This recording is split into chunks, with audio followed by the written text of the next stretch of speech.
Guys polity पढ़िए मात्र 99 रुपए में। तो आपको 99 रुपए में क्या क्या चीजें मिल रही हैं? पॉलिटी का पूरा कंप्लीट सिलेबस जो है वो कवर करवाया जा रहा है। वीडियो लेक्चर्स इसके अंदर पूरे आपको मिलेंगे। पीडीएफ्स और स्टडी मटेरियल इसके अंदर अवेलेबल है और इंग्लिश और हिंदी मीडियम दोनों के लिए अवेलेबल है। 50 से भी ज्यादा घंटों की क्लासेस वहां पर आपके लिए अवेलेबल हैं और स्टडी मटेरियल जो है वो उसकी पीडीएफ जो है वो आप डाउनलोड कर सकते हैं और उसको प्रिंट आउट भी करवा सकते हैं। इसके अलावा अगर आप यूपीएससी सिविल सर्विसेज, यूपीपीएससी या किसी भी स्टेट पीएससी या किसी भी गवर्नमेंट एग्जामिनेशन की तैयारी कर रहे हैं जिसमें पॉलिटी है, तो ये बिल्कुल कोर्स आपके लिए है। और एक और बहुत शानदार चीज मैं आपको बता देता हूं कि हमारी पॉलिसी ये रहती है कि एग्जाम में 80% क्वेश्चन हमारी क्लासेस से नहीं आए तो 100% फीस वापस। यानी कि इस पर्टिकुलर पॉलिटी के कोर्स के अंदर सब कुछ कवर्ड है, इसके बाहर का आपको और कुछ पढ़ने की जरूरत नहीं। तो बिल्कुल देरी मत करो और तुरंत के तुरंत अभी के अभी कोर्स को जो है वो ज्वाइन करो। और कोर्स को ज्वाइन करने के लिए अगर कोई भी प्रॉब्लम आ रही है तो ये व्हाट्सएप नंबर दिया हुआ है, इस नंबर पर कांटेक्ट कर सकते हो, या वहां पर नीचे लर्न मोर करके एक बटन जो है वो दिया होगा या बाय नाउ का बटन जो है वो दिया होगा, उस पर क्लिक करोगे आप तो डायरेक्टली कोर्स में चले जाओगे और वहां पर आप देख सकते हो कि कौन से कंटेंट, कौन से मटेरियल्स वहां पे आपके लिए अवेलेबल हैं। जय Hind.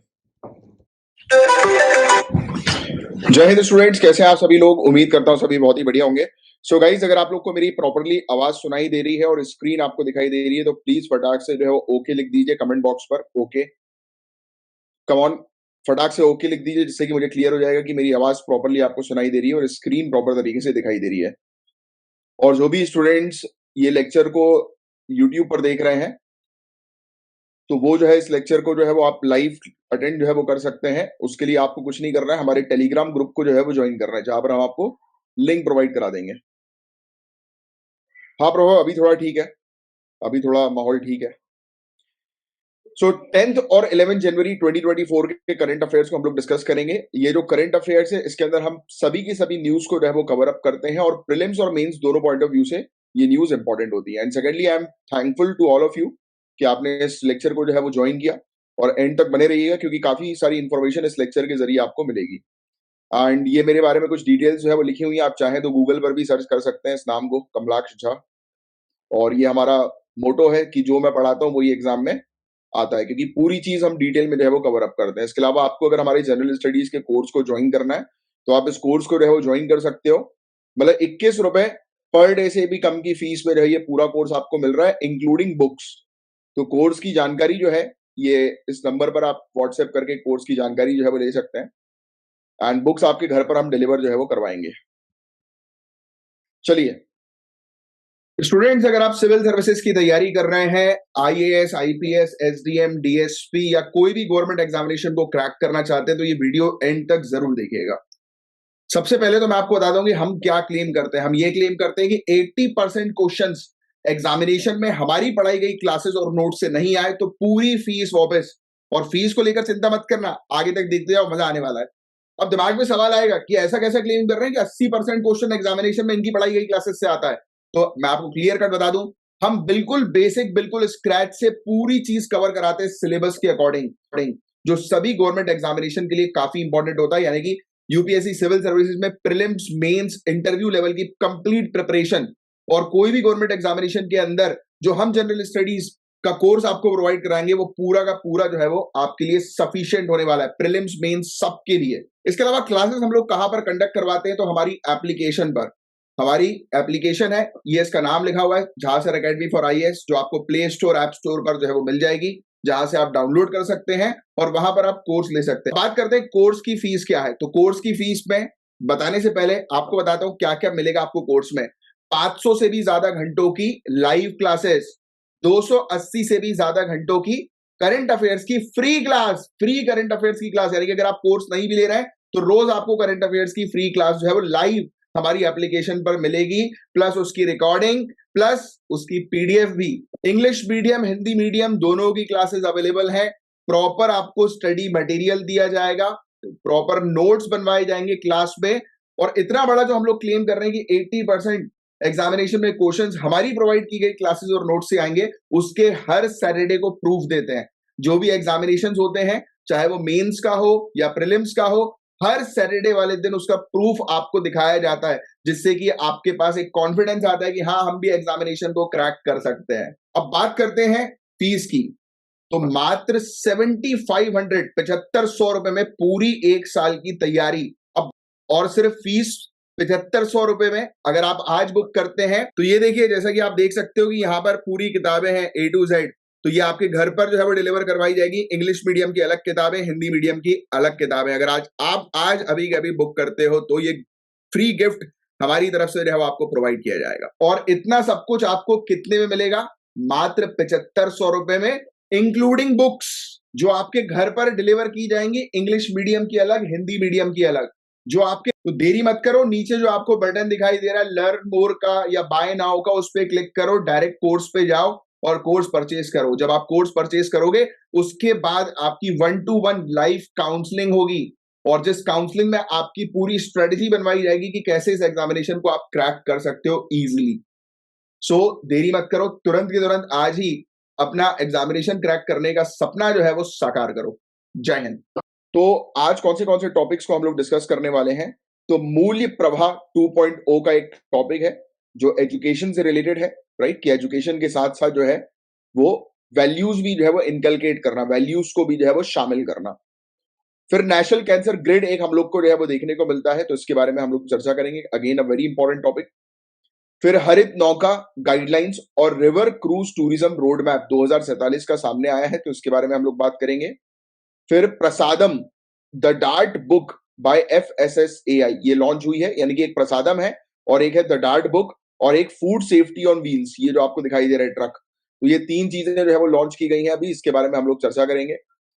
Tata memorial hospital AI for cancer treatment, Tata memorial hospital के अंदर एक रिसर्च हुई जिसमें आर्टिफिशियल इंटेलिजेंस की मदद से जो है वो कैंसर ट्रीटमेंट पर फोकस किया जा रहा है। फिर एक हम लोग को ट्राइचोडर्मा करके एक बैक्टीरियम देखने को मिलता है जो प्लांट की ग्रोथ के लिए काफी अच्छा होता है, तो इसके बारे में हम लोग जो है वो चर्चा करेंगे। ये सॉइल के अंदर से एसिडिटी को जो है वो रिड्यूस कर देता है, कम कर देता है। इंटरनेशनल एनर्जी एजेंसी की एक रिपोर्ट आती है बायोफ्यूल को लेकर, और एक ई फ्यूल भी हम लोग को देखने को मिलता है। तो ये ई फ्यूल क्या है, तो इसके बारे में भी हम लोग जो है वो बात करेंगे। Again a very important topic. ISRO और Mauritius research and innovation council, तो मतलब इसरो के बीच में और मॉरिशियस की रिसर्च एंड इनोवेशन काउंसिल के बीच में एक एग्रीमेंट हुआ है जिसके थ्रू ये स्मॉल जॉइंट सैटेलाइट जो है वो बनाने वाले हैं, तो इस पर हम लोग चर्चा करेंगे। CSOs या फिर सिविल सोसाइटी ऑर्गेनाइजेशन, ये क्या होते हैं, तो इसके बारे में हम बात करेंगे।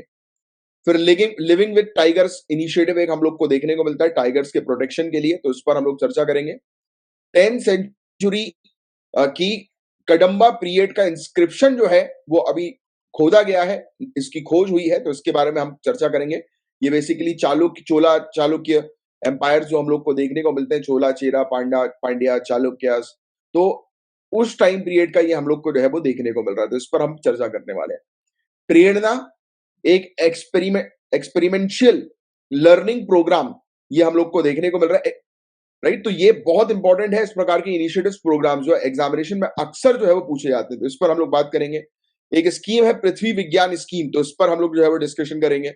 आपको भी मैंने 1-2 दिन पहले डायरेक्ट टू मोबाइल टेक्नोलॉजी के बारे में पढ़ाया था, तो वैसे ही स्पेस एक्स की डायरेक्ट टू सेल टेक्नोलॉजी हम लोग को देखने को मिल रही है, मतलब स्टारलिंक। जो सूरा बालपिन, तो ये भी एक इंपॉर्टेंट जो है वो टॉपिक है साइंस एंड टेक्नोलॉजी का, जिसके बारे में हम लोग जो है वो चर्चा करेंगे। जैसे निमोनिया होता है और सेप्सिस की जो प्रॉब्लम्स जो हम लोग को देखने को मिलती है, तो उसमें एंटीबायोटिक्स दी जाती है, बट एंटीबायोटिक्स जो है वो फेल हो जाती है, तो उस पर अब एक रिसर्च हो गई है।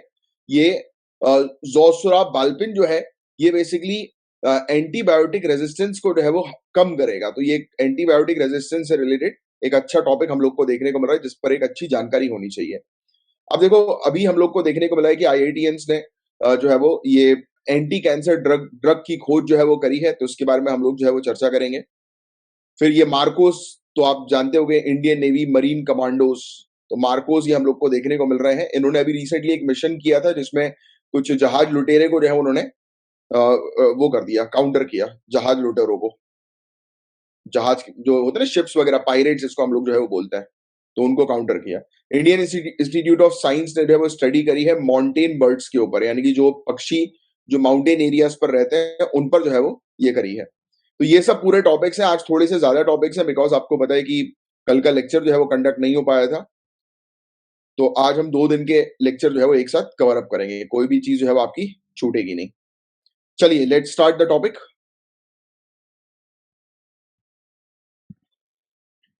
मूल्य प्रवाह 2.0। तो सबसे पहली चीज तो देखो, मूल्य का मतलब क्या होता है? Value, right? वैल्यू प्रवाह, प्रवाह मतलब किसी चीज को बढ़ावा देने के लिए प्रवाह कहते हैं। तो मूल्य प्रवाह जो है वो एक गाइडलाइन है जिसको जारी किया है यूनिवर्सिटी ग्रांट्स कमीशन के द्वारा, विश्वविद्यालय अनुदान आयोग के द्वारा। और इसका मेन ऑब्जेक्टिव ये है कि मानवीय मूल्यों और पेशेवर नैतिकता को स्थापित करना है। ह्यूमन वैल्यूज और प्रोफेशनल एथिक्स जो है वो स्थापित करना है। कहां पर? हायर एजुकेशन इंस्टीट्यूशंस पर, उच्च शिक्षा संस्थानों पर। मतलब एजुकेशन इंस्टीट्यूशंस में जो है वो अब एथिक्स पढ़ाया जाएगा। सिंपल सी चीज ये यहां पर बताई जा रही है, यानी कि और डिटेल में, क्योंकि बहुत ज्यादा जरूरी है वैल्यूज को जो है वो इनकलकेट करना। और ऑब्जेक्टिव जो है वो क्या हम लोग को देखने को मिल रहा है कि जैसे कि मौलिक कर्तव्य, संवैधानिक मूल्य के प्रति गहरा सम्मान पैदा करना। क्योंकि लोग आज की डेट में आप देख रहे हैं लोग उज्जट टाइप के हो गए, राइट? लोग जो है वो शॉर्ट टेम्पर ज्यादा हो गए। उसकी वजह कहीं ना कहीं मुझे ऐसा लगता है पर्सनली टेक्नोलॉजी भी है।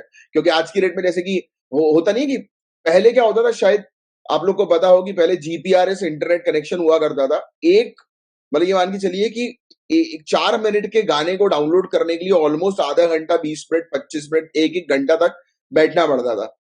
आज की डेट में यूट्यूब में या किसी भी एप्लीकेशन में हल्की सी बफरिंग आ जाती है ना, तो हम क्या करते हैं? हटाओ यार, इसको बंद करो, चलो दूसरा खोलो।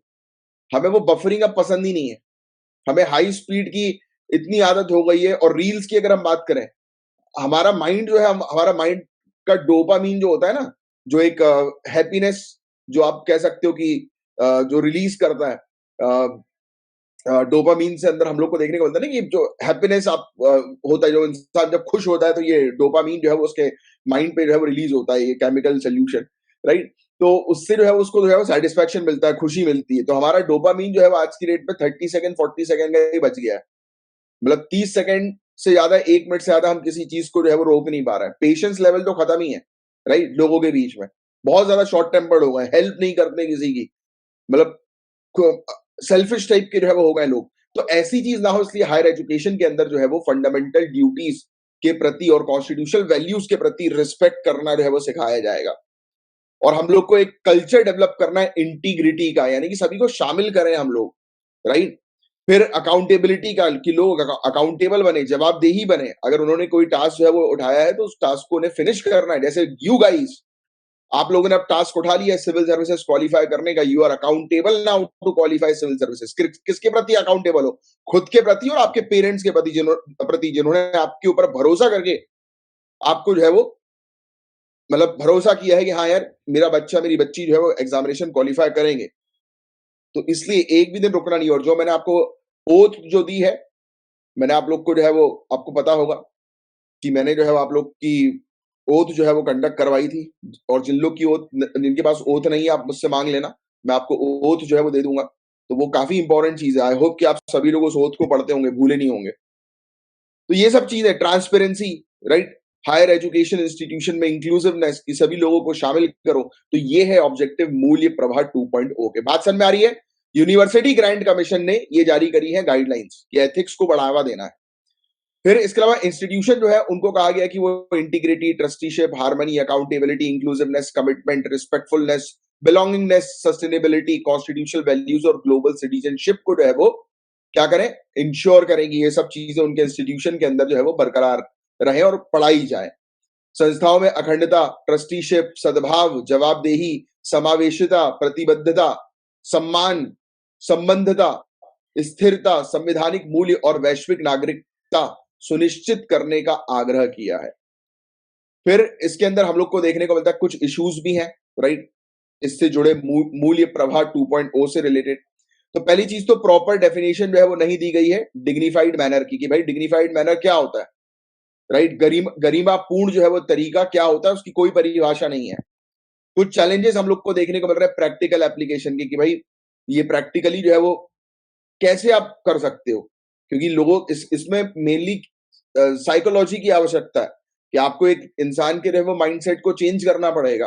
अब एक इंसान जो है, एक बच्चा जो है, वो काफी ज्यादा एग्रेसिव रहता है। एक बच्चा जो है वो सिर्फ सेल्फिश सोच का है, उसकी सोच आप 1-2 साल में जो है वो बदल नहीं पाओगे, राइट? और अगर वैसे तो सोच जो है वो 1 सेकंड में भी बदल दी जाती है अगर विल पावर हो तो, बट यहाँ पर बात हो रही है बच्चों की, 18-19 ईयर्स से नीचे के बच्चों की जो है वो बात हो रही है। तो उनके लिए थोड़ा-सा जो है वो डिफिकल्ट होता है। उनके माइंडसेट को जो है वो चेंज करने के लिए, जो इतने सालों से जो है वो बन चुका है, तो it needs a proper practical practice, right? तो वो चीज़ की कमी यहाँ पर जो है बताई जा रही है। काफ़ी सारी कॉन्फ्लिक्ट्स हम लोग को कॉन्फिडेंशियलिटी और राइट टू इंफॉर्मेशन के बीच में देखने को मिल रही है कि भाई गोपनीयता रखें या सूचना के अधिकार, इसके भी इसको कैसे वो करें। एक तरफ आप बोल रहे हो ट्रांसपेरेंसी रखो और एक तरफ कॉन्फिडेंशियलिटी भी तो है। हर चीज थोड़ा अपन ट्रांसपेरेंट जो है वो कर सकते हैं, राइट? रिजर्वेशन जो है वो about unions, limited role in protecting members right, तो ये हम लोग को देखने को मिल रहा है कि यूनियनों में सीमित भूमिका के बारे में आपत्तियां शामिल इसके अंदर जो है वो बताई जा रही है। अब क्या ये कुछ इश्यूज जो है वो इसके साथ जो है वो जुड़े हुए हैं। ऑब्वियस सी बात है कि प्रॉपर तरीके से जो है वो एथिकल वैल्यूज जो है वो सिखाया तो जा सकता है, बट उसको अडॉप्ट करना जो है वो बड़ा डिफिकल्ट होता है। थिंकर्स के अकॉर्डिंग क्या कहते हैं महात्मा गांधी जी एजुकेशन के बारे में, तो ये चीज आप जरूर नोट डाउन करिएगा। महात्मा गांधी जी ने ये हमेशा कहा है कि education without values is incomplete, मूल्यों के बिना शिक्षा अधूरी है। और इट इज वेरी इंपॉर्टेंट भाई, कोई आप देखेंगे कई बार एक व्यक्ति, पढ़े लिखे लोग भी इतनी बदतमीजी करते हैं, इतने घटिया तरीके से लोगों से बात करते हैं। अब पढ़ लिख लिए हैं, महंगे स्कूल में पढ़ रहे हैं, ज्यादा पैसा जेब में पड़ा हुआ है, तो रेस्टोरेंट वगैरह में आप जाएंगे देखेंगे बदतमीजी करते हैं, क्लब्स वगैरह में आप जाएंगे देखेंगे बदतमीजी करते हैं लोग। वेटर को तो जैसे ऐसा समझते हैं कि जैसा वो उनका नौकर है। भाई he is doing his duty. तो ऐसी चीज बिल्कुल सही नहीं। आप देखोगे कई बार अच्छे पढ़े लिखे लोग भी इतनी बदतमीजी करते हैं, उनकी टोन आप देखोगे, गाली गलौज करते हैं उनको देखोगे आप, तो you guys will be shocked. और देखा ही होगा आप लोगों ने। और वहीं अगर दूसरी जगह आप देखोगे एक व्यक्ति पढ़ा लिखा नहीं है, बट फिर भी उसके अंदर शिष्टाचार बहुत होता है, वो बिल्कुल लोगों का सम्मान करता है, लोगों से बेतुकी बात जो है वो नहीं करता या करती। तो पढ़ाई लिखाई का मतलब ये नहीं कि एक पढ़ा लिखा इंसान जो है उसके अंदर विजडम आ जाएगा। विजडम एक इंसान के अंदर जो है वो प्रैक्टिकलिटी को देखते हुए जो है वो आता है, और वो उसका बिहेवियर जो है वो किस प्रकार से दूसरों के साथ है उसके ऊपर जो है वो डिपेंड करता है। तो इट इज वेरी इंपॉर्टेंट कि वैल्यूज भी सीखना बहुत ज्यादा जरूरी है। तो महात्मा गांधी जी ने किन वैल्यूज के बारे में बात करी? ट्रुथ के बारे में तो आप जानते ही हैं, सच्चाई, सत्य, नॉन वायलेंस, अहिंसा, कंपैशन, करुणा। तो ऐसे मूल्यों के बारे में जो है वो उन्होंने बात करी। उन्होंने बोला कि इनको एक ऐसी सोसाइटी जो है वो चाहिए जो जस्ट सोसाइटी हो, जस्टिस के आधार पर जो है वो काम करे, न्यायपूर्ण सोसाइटी हो, राइट? शांतिपूर्ण समाज जो है वो इनको बनाना है। कैरेक्टर डेवलपमेंट पर इन्होंने फोकस किया। इन्होंने बोला कि व्यक्ति जो है वो अपने कैरेक्टर पर, चरित्र पर जो है वो ध्यान दे। और इट इज वेरी इंपॉर्टेंट कि कैरेक्टर आपका क्लीन होना बहुत ज्यादा जरूरी है लाइफ में। अगर आपका कैरेक्टर जो है वो क्लीन नहीं है तो ऑब्वियस ही बात है कि अ, आप पैसा तो कमा लोगे, पावर भी आपको मिल जाएगी, बट पीठ पीछे लोग जो है वो थूकेंगे। आपने देखा होगा कई बार काफी सारे हाई पोस्ट के ऑफिसर्स को लोग गाली बकते हैं पीठ पीछे, क्योंकि सामने बक नहीं पाएंगे, पावर है, बट पीठ पीछे गाली बकी जा रही है, घटिया आदमी साला।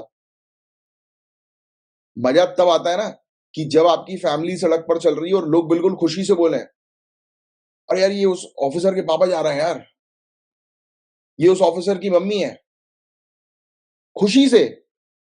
ऐसा नहीं कि वो, क्योंकि देखो आपकी गलती जो है वो, आप किसी से गलती करोगे, किसी के साथ गलत दुर्व्यवहार करोगे या किसी के साथ गलत कर दोगे, वो सिर्फ आप नहीं भुगतोगे, पूरी फैमिली भुगतती है।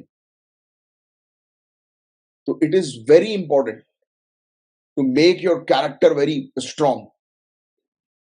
कि मजाले कोई बोल दे, उंगली उठा ले मजाले कोई किसी भी चीज पर, कोई चीज गलत है और आपको पता है कि are doing something bad, you know it very well. क्योंकि देखो क्या अच्छा है क्या अच्छा नहीं है, वो अंदर बैठा हुआ आपका भगवान आपको बताता है। सबके अंदर बोलते हैं ना भगवान होता है, तो वो अंदर बैठे हुई वॉइस जो है बता देती है कि हाँ यार ये गलत किया, ये सही किया। अगर वो आपको लग रहा है कि कोई चीज गलत है, तो change it as soon as possible.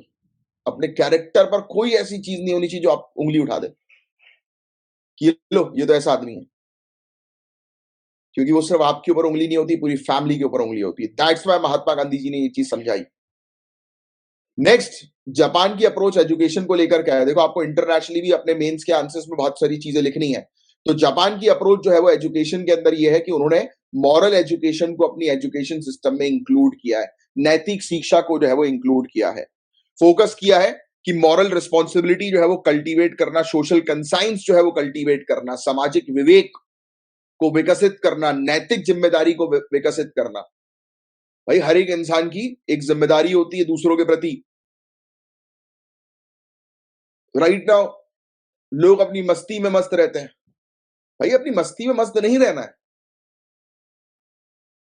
अगर आप कहीं पर जा रहे हो तो you have to maintain that dignity. अपनी खुद की बोल रहा हूं मैं, भाई, अपनी खुद की dignity. Your personality should reflect like कि जब आप किसी रूम के अंदर एंटर करो तो वो उस किस जगह पर जा रहे हो उस जगह को जाकर आप चेंज मत हो।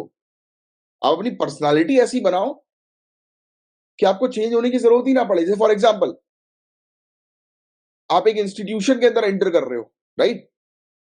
तो आप बड़े डिसिप्लिन के साथ एंटर करते हो, राइट? जैसे क्लास में आते हो, क्लास में बड़े डिसिप्लिन में रहते हो कि हाँ, बड़ी अच्छे से चुपचाप बैठोगे, शांत बैठोगे, अच्छे से पढ़ाई करोगे। But when you go to club और when you go to restaurant, वहां पे आप देखें ना, काफी सारे लोग आपको दिखते होंगे, आपके फ्रेंड्स वगैरह, जो सामने कुछ और है, पीठ पीछे कुछ और है। इंस्टीट्यूशन में जा रहे हैं तो अलग रूप, क्लब में जा रहे हैं तो अलग रूप। क्यों?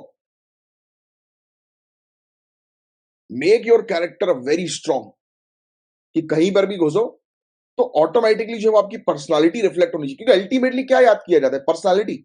आप देखेंगे कई बार लोगों को नाम भूल जाते हैं। मेरे अंदर तो सबसे बड़ी प्रॉब्लम है नाम भूलने की। मैं लोगों का कई बार नाम भूल जाता हूं। बट लोग नाम तो भूल जाते हैं, बट वो उसके पर्सनालिटी को जरूर याद करते हैं, उसकी कैरेक्टर्स को जरूर याद करते हैं कि हाँ यार, कितना एथिकल ये ऑफिसर था। उनके पास में गया, बड़ा डर रहा था, उसने मुझे रिलैक्स कर दिया कि नहीं नहीं, टेंशन मत लो, तुम्हारा काम मैं करवाऊंगा, और उसने मुझे तुरंत रिजल्ट्स दिए। तो make your personality like that, make your character like that. तो जापान सिखाता है ये, बोलता है कि जापान जो है वो ऑनेस्टी रखो, काइंडनेस रखो, रिस्पेक्ट करो। सबकी रिस्पेक्ट करना तो भूल ही गए हम लोग, बदतमीजी ज्यादा करते हैं, मजाक ज्यादा उड़ाते हैं। अब इसके अलावा ऑस्ट्रेलिया के अंदर भी हम लोग को देखने को मिलता है कि सोशल और इमोशनल इंटेलिजेंस डेवलप करने पर फोकस किया गया, सामाजिक और भावनात्मक बुद्धिमत विकसित करना, वैल्यूज जैसे कि रिस्पेक्ट, रिस्पॉन्सिबिलिटी, फेयरनेस, कंपैशन, सम्मान, जिम्मेदारी, निष्पक्षता, करुणा, इस प्रकार की वैल्यूज, मूल्यों को जो है बढ़ावा देने की बात की गई। तो ये कुछ चीजें थी जिसको आपको थोड़ा सा ध्यान में रखना है। अब आपके सामने एक क्वेश्चन है, फटाक से इसका आंसर जो है बताइए। मूल्य प्रभा 2.0 का मेन इंपॉर्टेंट गोल जो है वो क्या है? आपके सामने 4 ऑप्शन दिए गए हैं, आप बताएं मुझे कि क्या है।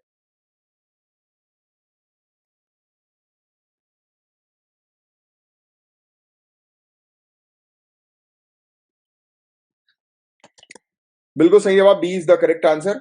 ह्यूमन वैल्यूज और प्रोफेशनल एथिक्स को हायर एजुकेशन इंस्टीट्यूशंस में इनकलकेट करना है, और ये यूजीसी यूनिवर्सिटी ग्रांट कमीशन की गाइडलाइन हम लोग को देखने को मिली। Clear with everyone?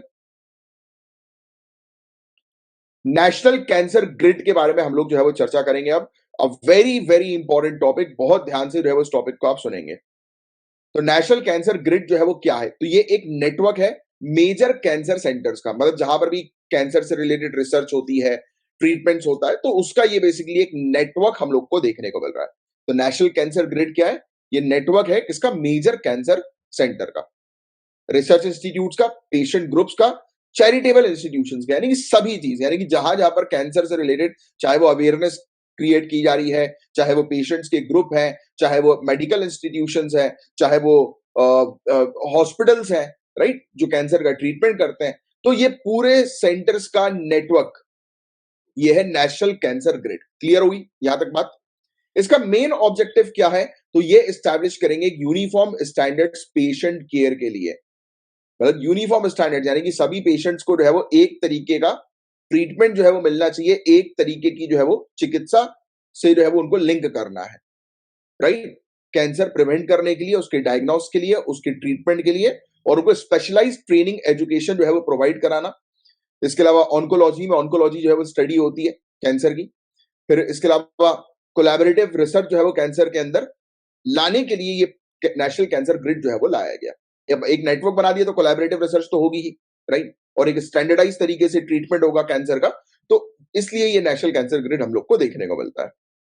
फिर इसके अलावा कछार कैंसर सेंटर, कछार कैंसर सेंटर जो है वो आसाम के अंदर हमें देखने को मिलता है, और इस सेंटर ने जो है वो बहुत ही बेहतरीन चीज करी थी। इसने क्या किया, इसने कोलैबोरेट किया सबसे पहले तो नेशनल कैंसर ग्रिड के साथ, और इन्होंने टारगेट किया कि हम ज्यादा से ज्यादा जेनरिक मेडिसिन को शामिल करेंगे। और मैंने आपको बताया कि जेनरिक मेडिसिन एक ऐसी मेडिसिन होती हैं जिनकी प्राइस जो होती है वो काफी लो रहती है, बट ट्रीटमेंट सेम ही रहेगा क्योंकि नॉन ब्रांडेड होती हैं। अब जैसे कपड़ों की बात करें हम, सिंपल सी चीज, भाई एक ब्रांडेड कपड़ा होता है। जीन्स की बात करें, लेवाइस की जीन्स जो है वो जाके लोगे आप तो 3,000 से लेकर 30,000 50,000 तक की आपको मिलेंगी, राइट। तो वो तो एक जीन्स है, और नॉर्मल जीन्स भी जो है मार्केट में जाओगे 500 रुपए की मिल जाएगी। तो कहा 3,000, कहा 500 600 रुपए यार, काम तो सेम ही कर रही है ना वो, भाई काम तो सेम ही कर रही है भाई, you are wearing a jeans. कई बार नॉन ब्रांडेड जो प्रोडक्ट्स होते हैं ना वो कई बार ज्यादा अच्छे भी होते हैं, राइट। मैं कपड़े वगैरह की अगर बात करूं, क्योंकि ब्रांडेड पर जो है वो कई बार जो है बहुत सिंपल और बहुत ही लिमिटेड वैरायटीज मिलती है, बट नॉन ब्रांडेड शॉप चले आप जैसा बोलोगे वैसा मिलेगा। बोले फटी हुई जीन्स चाहिए, लो सर पूरी आधी फटी हुई जीन्स दे देते हैं आपको, आगे पीछे सब जगह से लो। बट वो चीज ब्रांडेड शोरूम से जो है बहुत कम अवेलेबल हो पाती है। एनीवेज, तो ये ऐसी मैंने जस्ट बोला। मैं आपको मेडिसिन की बात कर रहा था, जैसे मेडिसिन में आपका सर दुख रहा है तो आपने एक ब्रांडेड मेडिसिन ली 500 रुपए की, उससे आपका सर दुखना ठीक हो गया। आपने एक नॉन ब्रांडेड मेडिसिन ली 50 पैसे की, उससे भी आपका सर दुखना जो है वो ठीक हो गया। तो ये जेनरिक मेडिसिन जो होती हैं, ये नॉन ब्रांडेड मेडिसिन हम लोग को देखने को मिलती है जिनका पेटेंट पीरियड जो होता है वो कंप्लीट हो चुका होता है ब्रांडेड का। उसके बाद फिर नॉन ब्रांडेड जो कंपनीज होती हैं, जेनरिक कंपनीज आप कह सकते हो, मैन्युफैक्चरिंग कंपनीज, तो वो फिर इस प्रकार की दवाइयां जो है बना देती हैं जिसकी कॉस्ट जो होती है वो काफी कम रहती है। एनीवेज, तो ये हम लोग को कछार कैंसर सेंटर जो देखने को मिल रहा है आसाम के अंदर, इन्होंने मेन टारगेट कर दिया कि बल्क में जेनरिक दवाइयों को खरीद लिया, और इसके कारण क्या हुआ, और भी ड्रग के प्राइस यानी कि दवाइयों के प्राइस जो है वो और भी कम हो गए। 85% तक कॉस्ट कटिंग हमें देखने को मिली, जिससे कि कैंसर का ट्रीटमेंट अफोर्डेबल हो गया, स्पेशली रूरल एरियाज में। क्योंकि यार बड़ी डिफिकल्टी आती है इस प्रकार की चीजों में, यानी कि मेडिकल की अगर हम बात करें तो इतना महंगा हो चुका है आज की डेट में मेडिकल कि काफी सारे लोग अफोर्ड नहीं कर पा रहे हैं। तो इसी चीज को ध्यान में रखते हुए ये चीज जो है वो कितनी बढ़िया कछार कैंसर सेंटर ने जो है वो शुरू करी। फिर आर रवि कन्नन हम लोग को देखने को मिलते हैं जिन्होंने टाटा मेमोरियल हॉस्पिटल्स में ऑपरेशन जो है वो कंडक्ट किए, और जिनको जो है वो इस चीज से सम्मानित किया गया कि उन्होंने ड्रग्स के प्राइस, दवाइयों के प्राइस जो है उसमें कटौती करी, स्पेशली कैंसर की दवाइयों के प्राइस पर, और इसलिए उनको रेमन मैग्सेसे से अवार्ड जो है वो 2023 में मिला है। तो ये फैक्ट भी आप थोड़ा सा ध्यान में रखिएगा। नेक्स्ट, हम लोग को क्या चीज कोलैबोरेटिव एफर्ट जो है वो देखने को मिला, टाटा मेमोरियल हॉस्पिटल और नेशनल कैंसर ग्रिड ने एक कोलैबोरेशन किया, और इन्होंने मिलकर जो है वो ड्रग्स के प्राइस को जो है वो 85% तक जो है वो रिड्यूस कर दिया, कम कर दिया, और मेडिसिन की क्वालिटी जो है वो और अच्छी बनाने पर जो है वो टारगेट किया, और फोकस ये कर रहे हैं कि ये फ्री ट्रीटमेंट जो है वो ज्यादा से ज्यादा पेशेंट्स को जो है वो दे सके। बहुत ही बढ़िया। तो ऑब्जेक्टिव क्या है नेशनल कैंसर ग्रिड का, तो मैंने आपको ऑलरेडी बता दिया कि भाई एक स्टैंडर्ड जो है वो पेशेंट केयर के लिए प्रोवाइड कराना, मतलब हर एक, चाहे वो पेशेंट हो, हॉस्पिटल्स हो, इंस्टीट्यूशंस हो, चाहे वो रिसर्च इंस्टीट्यूशन हो या प्रमोशनल इंस्टीट्यूशन हो, अवेयरनेस क्रिएट करने वाला इंस्टीट्यूशन हो, सभी लोग के बीच का एक नेटवर्क, जिससे कि एक कॉमन प्रैक्टिस जो है ट्रीटमेंट की, डायग्नोसिस की, ये दी जा सके कॉमन तरीके से सभी को, सभी कैंसर पेशेंट्स को। तो ये चीज है जिसके बारे में हमने ऑलरेडी बात करी थी। अब आप इस क्वेश्चन का आंसर बताएंगे कि टाटा मेमोरियल हॉस्पिटल में कैंसर के जो दवाइयां हैं उसके प्राइस को कम करने के लिए जो है वो किसने ऑपरेशन किया, और इस चीज के लिए इनको रमन से अवार्ड से भी जो है वो सम्मानित किया गया 2023 में। बताएं क्या होगा इसका correct answer. B is the correct answer. Very good, सभी लोग आंसर दीजिए। वेरी गुड, बहुत बढ़िया, B is the correct answer.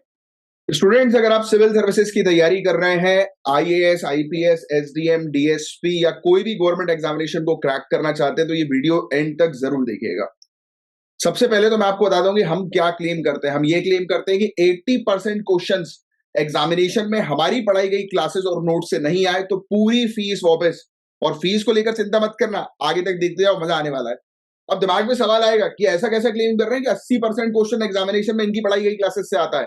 तो मैं आपको क्लियर कट बता दूं, हम बिल्कुल बेसिक, बिल्कुल स्क्रैच से पूरी चीज कवर कराते हैं सिलेबस के अकॉर्डिंग, जो सभी गवर्नमेंट एग्जामिनेशन के लिए काफी इंपॉर्टेंट होता है। यानी कि यूपीएससी सिविल सर्विसेज में प्रीलिम्स, मेंस, इंटरव्यू लेवल की कंप्लीट प्रिपरेशन, और कोई भी गवर्नमेंट एग्जामिनेशन के अंदर जो हम जनरल स्टडीज का कोर्स आपको प्रोवाइड कराएंगे, वो पूरा का पूरा जो है वो आपके लिए सफिशिएंट होने वाला है, प्रीलिम्स, मेंस सबके लिए। इसके अलावा क्लासेस हम लोग कहां पर कंडक्ट करवाते हैं, तो हमारी एप्लीकेशन पर। हमारी एप्लीकेशन है, ये इसका नाम लिखा हुआ है, झांसर एकेडमी फॉर आईएएस, जो आपको प्ले स्टोर, ऐप स्टोर पर जो है वो मिल जाएगी, जहां से आप डाउनलोड कर सकते हैं और वहां पर आप कोर्स ले सकते हैं। बात करते हैं कोर्स की फीस क्या है। तो कोर्स की फीस में बताने से पहले आपको बताता हूं क्या क्या मिलेगा आपको कोर्स में। 500 से भी ज्यादा घंटों की लाइव क्लासेस, 280 से भी ज्यादा घंटों की करंट अफेयर्स की free class, free current affairs की क्लास। यानी कि अगर आप कोर्स नहीं भी ले रहे हैं तो रोज आपको करंट अफेयर्स की फ्री क्लास जो है वो लाइव हमारी एप्लीकेशन पर मिलेगी, प्लस उसकी रिकॉर्डिंग, प्लस उसकी पीडीएफ भी। इंग्लिश मीडियम, हिंदी मीडियम दोनों की क्लासेस अवेलेबल है।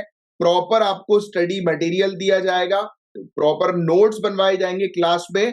और इतना बड़ा जो हम लोग क्लेम कर रहे हैं कि 80% एग्जामिनेशन में क्वेश्चंस हमारी प्रोवाइड की गई क्लासेस और नोट्स से आएंगे, उसके हर सैटरडे को प्रूफ देते हैं। जो भी एग्जामिनेशंस होते हैं, चाहे वो मेंस का हो या प्रीलिम्स का हो, हर सैटरडे वाले दिन उसका प्रूफ आपको दिखाया जाता है, जिससे कि आपके पास एक कॉन्फिडेंस आता है कि हाँ, हम भी एग्जामिनेशन को क्रैक कर सकते हैं। अब बात करते हैं फीस की। तो मात्र 7500, 7500 रुपए में पूरी एक साल की तैयारी। अब और सिर्फ फीस 7500 रुपए में अगर आप आज बुक करते हैं, तो ये देखिए, जैसा कि आप देख सकते हो कि यहां पर पूरी किताबें हैं A to Z। तो ये आपके घर पर जो है वो डिलीवर करवाई जाएगी। इंग्लिश मीडियम की अलग किताबें, हिंदी मीडियम की अलग किताबें। अगर आज अभी के अभी बुक करते हो तो ये फ्री गिफ्ट हमारी तरफ से जो है वो आपको प्रोवाइड किया जाएगा। और इतना सब कुछ आपको कितने में मिलेगा? मात्र 7500 रुपए में, इंक्लूडिंग बुक्स जो आपके घर पर डिलीवर की जाएंगी, इंग्लिश मीडियम की अलग, हिंदी मीडियम की अलग।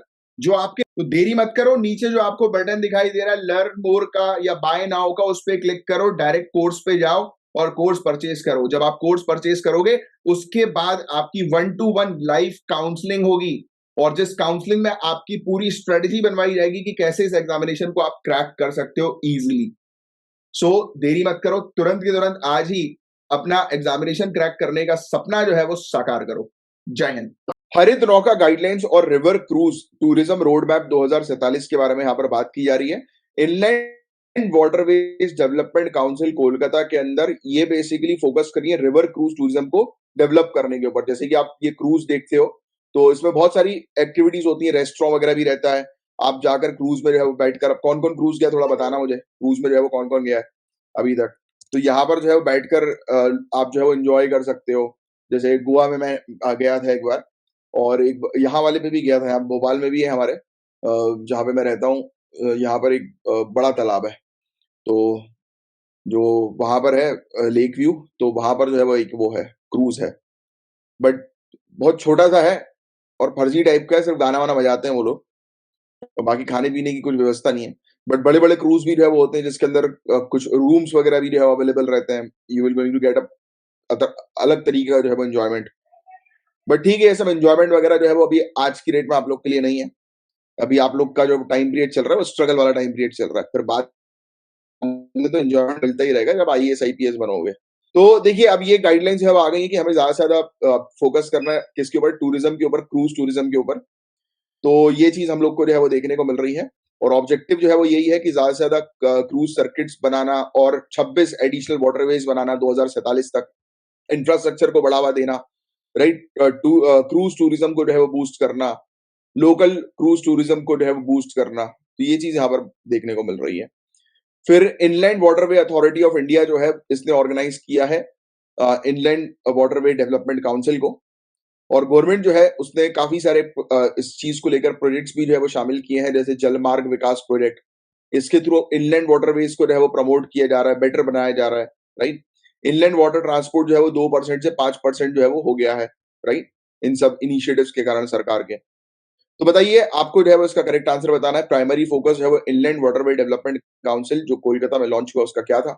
इस एक टॉपिक के अंदर 3 चीजें आपको जो है वो ध्यान में रखनी है। एक है प्रसादम, एक है डार्ट बुक एफएसएस की गई, और फूड सेफ्टी ऑन व्हील्स, जो ये ट्रक आपको दिखाई दे रहा है। तो सबसे बड़ी इंटरेस्टिंग चीज है ये प्रसादम। तो प्रसादम जो है वो इंडिया का पहला हेल्दी और हाइजेनिक फूड स्ट्रीट है। अब देखो, स्ट्रीट फूड और फूड स्ट्रीट अलग होता है, ठीक है? स्ट्रीट फूड मतलब जो हम बाहर जाकर जो है वो खा रहे हैं, और फूड स्ट्रीट मतलब वो स्ट्रीट है जहां पर ये हॉकर्स जो है वो लगते हैं, राइट? जैसे एक जगह पर बहुत सारे आप देखते होंगे ना कि चाउमीन के ठेले हो गए, बहुत सारी चीजें इस प्रकार की जो है वो आपको मिल जाती हैं, साउथ इंडियन और ये और वो, पिज्जा, कुल्हड़ पिज्जा, पता नहीं क्या क्या, तो आजकल तो बहुत मोमोज, एक ही जगह पर आप देखेंगे बहुत बड़ा सा ऐसा फूड मार्केट रहता है, तो उसको फूड स्ट्रीट कहते हैं। तो इंडिया का पहला हेल्दी और हाइजेनिक फूड स्ट्रीट हम लोग को देखने को मिल रहा है, जिसका नाम रखा है प्रसादम। इसका प्राइमरी मेन ऑब्जेक्टिव ये है कि पूरी कंट्री में सिटीजन्स के साथ कनेक्ट करना, प्योर और सेफ लोकल और ट्रेडिशनल फूड के साथ, यानी कि ऐसा फूड होना चाहिए जो ट्रेडिशनल हो, लोकल फूड हो, लोकल क्यूजिन हो वहां की, और प्रमोट किया जाए हेल्दी ईटिंग हैबिट्स को, यानी कि जंक फूड्स को अवॉइड करके जो वहां के ट्रेडिशनल फूड्स है उसको प्रमोट करना है। अब जैसे इडली सांबर, बड़ा सांबर, ये ट्रेडिशनल फूड्स हम लोग को जो है वो देखने को मिलते हैं, राइट? यानी कि अगर आप ये सांबर वगैरह और ये सब चीजें जो है वो इंटेक करोगे rather than burger and pizza and all, तो वो ज्यादा हेल्दी रहेगा। इडली सांभर, वड़ा सांभर, ये सब चीजें, वड़ा तो फिर भी उसको वो भी ऑयली रहता है, बट इडली सांभर जो है वो बेस्ट जो है वो माना जाता है। बातें तो मैं बिल्कुल ऐसी ही कर रहा हूँ कि प्रमोशन टाइप की करना चाहिए, बाकी पूरी अनहेल्दी हैबिट मैं खाने पीने में मेरे पास है, भर भर कर है, मतलब जितना अनहेल्दी आप सोच सकते हो उतना अनहेल्दी मैं हूँ खाने पीने के मामले में। और हाइजीन, अब प्रॉब्लम वही है ना कि अपन बोलते हैं ना कि सड़ा खाना ही अपन को जो है वो अच्छा लगता है बाहर का। यू डोंट नो कि पता नहीं उसने कौन से कपड़े से नाक पोंछी हो या क्या पोंछा हो, और वही कपड़े का यूज जो है वो बार-बार हो रहा हो। किस-किस लोगों ने छी बोला कि छी ऐसी बातें मत करो अभी। वैसा होता है, टेस्ट रहता है ना वो पसीने का टेस्ट और न जाने किन-किन चीज़ों का टेस्ट। फुल्की जब अपन खाते हैं, बाहर फुल्की समझते हो, पानी पूरी, राइट? तो पता नहीं अपना हाथ उसने कहाँ-कहाँ पे, अभी वैसी सर्दियाँ भी चल रही हैं, तो फिर उसी हाथ से पानी पूरी निकाली और वही आपको खिला दी। और फिर टेस्ट आता है, बोलते हैं वाह! क्या पानी पूरी है। मतलब पसीने का नमकीन पानी है। सो प्रसादम फूड स्ट्रीट के अंदर जो है वो सभी फैसिलिटीज हैं, जैसे कि बच्चों के खेलने का area, drinking water, CCTV surveillance, parking, public convenience, और सीटिंग सिटिंग प्लेसेस, राइट? तो ये सब चीजें हैं। और एफएसएसएआई यानी कि food safety and standard authority of India, उन्होंने जो है वो इस इवेंट के दौरान जो है वो एक द डार्ट बुक जो है वो लॉन्च करी, जिसमें कंज्यूमर को जो है वो सिंपल टेक्निक्स बताई जा रही है कि कैसे आप फूड कॉमन फूड अडल्ट्रेशन को घर बैठे बैठे जो है वो चेक कर सकते हैं। फूड अडल्ट्रेशन का मतलब क्या होता है आपको पता है? कि खाने में क्या मिलावट करी है इन लोगों ने। जैसे कई लोग कलर्स के लिए कुछ कुछ मिला देते हैं। अभी मुझे याद है, अभी अभी क्या, मेरी तबीयत खराब भी इसलिए हुई, अभी बीच में मैंने अभी लेक्चर नहीं आया था ना कल आपका, और परसों रात से जो है मेरी बैंड बज गई थी। वो हुआ ये था कि मैंने दिन में जो है वो बाहर से खाना मंगवा लिया, मम्मी थी नहीं, अभी तिरुपति गए हुए थे ये लोग, तो आज ही आए हैं थोड़ी देर पहले ही। तो बाहर से मैंने मंगवा लिया। अब वो मुझे लग तो रहा था कि कुछ गड़बड़ है। एक्चुअली क्या हुआ, जब मैंने उसको डिस्पोज किया ना, तो ये मान के चलो यार, जो हाथ में अपन खाना खाते हैं ना, तो जैसे ऑयल लग जाता है या कुछ तो आप धो देते हो तो आसानी से निकल जाता है। भाई साहब वो कलर रेड, मैंने बटर पनीर मंगवाया था, वो रेड कलर जो है वो बिल्कुल निकल ही नहीं रहा। मतलब इतना घिस लिया मैंने साबुन से, हैंड वॉश सब कुछ, वो रेड कलर निकल ही नहीं रहा। मैंने कहा आप सोचो यार, ये मेरे हाथ का ये हाल है, तो अंदर जो चीज गई होगी उसका क्या होगा। तो उसी के बाद, क्योंकि मुझे पता है दिन में मैंने ये खाया और बस उसके बाद जो है वो मुझे अजीब सा लगने लगा। तो इवेंट के अंदर फिर ठंड वंड लगने लगी, और फिर अब क्या हुआ, परसों जो है वो रात में वो भी हो गई कहानी, लंबा जो है वो खींचना पड़ा। एक जो वो था, ये जो टीम है हमारी, जो ये काम जो है वो करते हैं हम लोग मिलकर, कि किस प्रकार से जो है वो आप लोग को फैसिलिटीज अच्छी से अच्छी देना है। तो इनके साथ जो है वो चल रहा था, एक और नया प्रोग्राम पर जो है वो काम किया जा रहा है, स्पेशली उन स्टूडेंट्स के लिए जिनके लिए काफी डिफिकल्टी जो है होती है कोर्स वगैरह परचेज करना, महंगे कोर्सेज परचेज करना। तो हम क्वालिटी कोर्सेज जो है, अब देखो आप, हमारा कंप्लीट जीएस बैच का कोर्स ऑनलाइन, मतलब 21 रुपए पर डे से भी कम की फीस में आपको मिल रहा है, इंक्लूडिंग बुक्स। कौन देगा ये? 7,500 इंक्लूडिंग बुक्स। घर पे बुक्स आएंगी 19 किताबें, जिनकी खुद एमआरपी 8499 बताई जा रही है। तो आप सोचो, तो अभी बेस्ट टू बेस्ट जो है वो चीज़ की जा रही है, तो ज़्यादा से ज़्यादा लोगों को शेयर करना। तो वो लंबा खिंच गया रात में यार, फिर उसके कारण भी और तबीयत खराब हो गई, फ़ीवर-वीवर आ गया। अभी थोड़ा ठीक लग रहा है। सो इवेंट जो है, इस यहाँ पर हम लोग को डार्ट बुक भी देखने को मिली, जो कि कंज्यूमर को बताएगी कि भाई सिंपल चीज़ें कि कैसे आप जो है वो चेक करोगे फूड अडल्ट्रेशन को। और फूड सेफ्टी ऑन व्हील्स भी इंट्रोड्यूस कर दिया गया, जो अवेयरनेस क्रिएट करेगी, ट्रेनिंग करवाएगी, राइट? दूर दराज के एरियाज में, जिससे कि अडल्ट्रेशन के मुद्दे जो है वो सप्लाई चेन से दूर किए जाएं, राइट? क्योंकि ये सब अडल्ट्रेशन के कारण बड़ी मतलब हेल्थ जो है वो हैम्पर होती है। और union minister for health and family welfare ने उद्घाटन किया है इंडिया की पहली हेल्दी और हाइजेनिक फूड स्ट्रीट प्रसादम का। बता दो भैया, प्रसादम का मेन ऑब्जेक्टिव क्या है?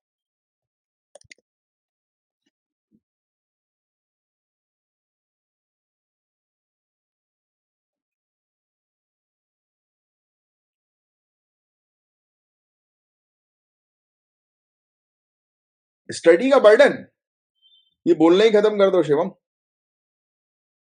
स्टडी का बर्डन बहुत है, ऐसा बोलना ही नहीं है, मजा आना चाहिए। बर्डन नहीं, स्टडी को एंजॉयमेंट की तरह करोगे तब आएगा हमारा। ये बर्डन क्या होता है? बर्डन शब्द ही नहीं होना चाहिए। स्टडी में तो ऐसा होना चाहिए कि मजा आए आपको कि पढ़ने में, और जिस दिन वो मजा आने लगा, ये मान लेना कि वो अब सिविल सर्विसेज क्रैक करना बहुत नजदीक है। अरे ग्रेजुएशन भी तो पढ़ाई है ना भैया। बिल्कुल, B is the correct answer to correct citizens with local traditional food. आज सभी के आंसर बी आ रहे हैं क्या?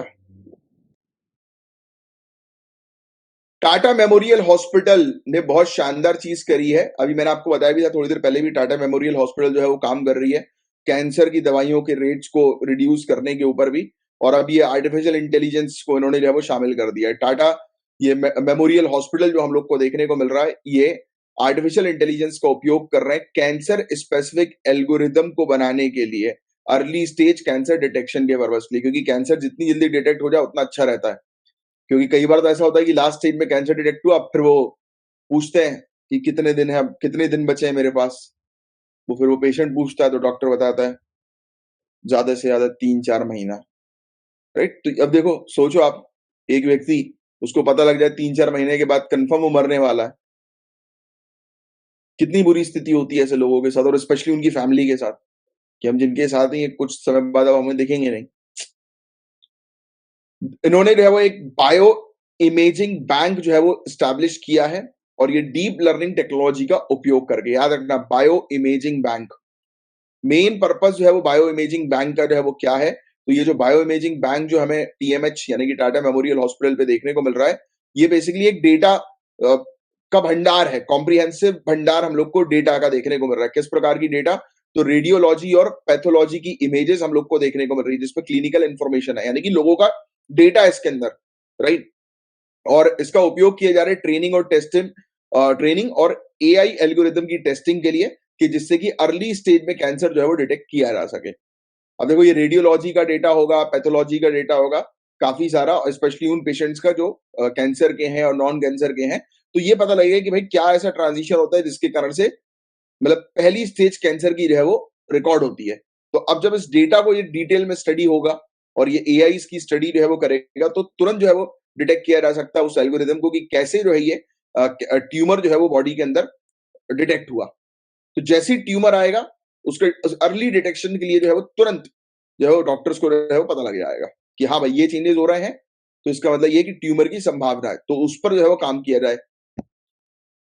तो ये इनिशिएटिव जो है, इसको फंडिंग जो है वो दी है डिपार्टमेंट ऑफ बायोटेक्नोलॉजी ने। और इवन फोकस जो है वो इस चीज पर भी किया जा रहा है, जो छोटे बच्चे वगैरह नहीं होते हैं, तो छोटे बच्चे जो है उनके ऊपर ये रेडिएशन का एक्सपोजर जो है वो 40% तक जो है वो कम हो। क्योंकि ये सब रेडिएशन वगैरह जो होता है ना, एमआरआई मशीन के अंदर हम जाते हैं, इवन एक्सरेज वगैरह, तो उसका रेडिएशन जो है वो बच्चों के लिए बिल्कुल ठीक नहीं होता है। इवन जो वो नहीं रहती, जो आप मॉल वगैरह के अंदर जो है वो जाते हो, तो आपको जो है वो मेटल डिटेक्टर जो चेक किया जाता है, तो वो भी जो है वो सही नहीं रहता। सो ये इनिशिएटिव को जो है वो कौन फंड कर रहा है? तो मैंने आपको बता दिया, डिपार्टमेंट ऑफ बायोटेक्नोलॉजी और दूसरे इंस्टीट्यूशंस के कोलैबोरेशन के साथ।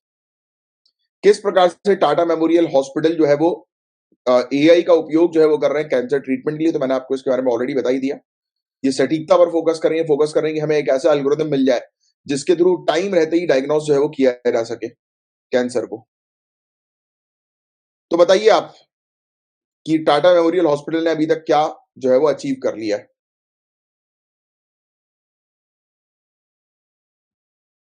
सी is the correct answer. 40% reduction radiation exposure का हम लोग को पीडियाट्रिक में देखने को मिल रहा है, बाल रोगियों में, पेशेंट्स में। समझ में आ रहा है सभी को? सभी चीजें समझ में आ रही है? अरे वाह, रेडियोलॉजी के स्टूडेंट हो।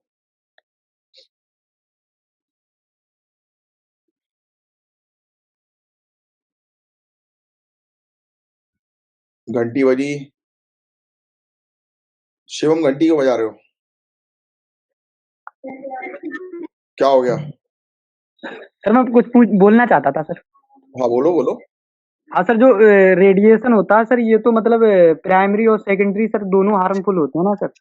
सभी प्रकार के रेडिएशन हार्मफुल होता है। अब देखो हाँ, वो क्योंकि वो सर डिपेंड करता है। ये जैसे अब ये मेडिकल लाइन में हम लोग को देखने को मिलता है कि एमआरआई मशीन्स होती हैं, इनमें जो जी रेडिएशन होते हैं ये हार्मफुल करते हैं, राइट? जी सर, क्योंकि प्राइमरी जो होता है वो सर ये पेशेंट। 5G का जो रेडिएशन हाँ, है। प्राइमरी जो होता है सर वो पेशेंट के लिए भी होता है, और मतलब सेकेंडरी होता है सर जो मतलब रेडियो टेक्नोलॉजिस्ट होते हैं सर और रेडियोग्राफर्स होते हैं, उनके लिए भी हाँ हाँ हाँ उनके लिए भी सर हार्मफुल होता है। हाँ हाँ हाँ, ये सब रेडिएशन हार्मफुल होते हैं। जैसे कि आप देखोगे कोई प्रेग्नेंट महिला होती है, उनको मेटल डिटेक्टर के अंदर से अलाउ नहीं किया जाता कि आप मत जाओ। वो वो सर हम लोग करते हैं, हमारे जो भी कलीग्स हैं सर, हम भी और सीनियर डॉक्टर्स होते हैं, मैं ड्यूटी। ये आप लोग करते हो और क्या मतलब ये प्रेग्नेंट लेडी को? नहीं, प्रेग्नेंट लेडी नहीं, नहीं सर, उसके रूल्स होते हैं, मतलब होते हैं, हाँ, rules होते हैं सर प्रेग्नेंट लेडी के, मतलब क्या सर उसको डिजीज है तो सर करना तो है ही सर। अब प्रिकॉशंस प्रिकॉशंस रख के करना पड़ता है। नहीं, सही है सही है। हाँ और सर, कुछ? वही। और कुछ नहीं सर। ठीक है, चलिए। ट्राइकोडर्मा, ट्राइकोडर्मा के बारे में हम लोग जो है वो चर्चा करेंगे। तो ये भी बहुत ही बढ़िया सी चीज है। देखो इस प्रकार की चीज जो होती है ना साइंस एंड टेक्नोलॉजी में, ये सब टर्म्स ये आते हैं एग्जामिनेशन के अंदर। तो ये क्या है भाई ट्राइकोडर्मा?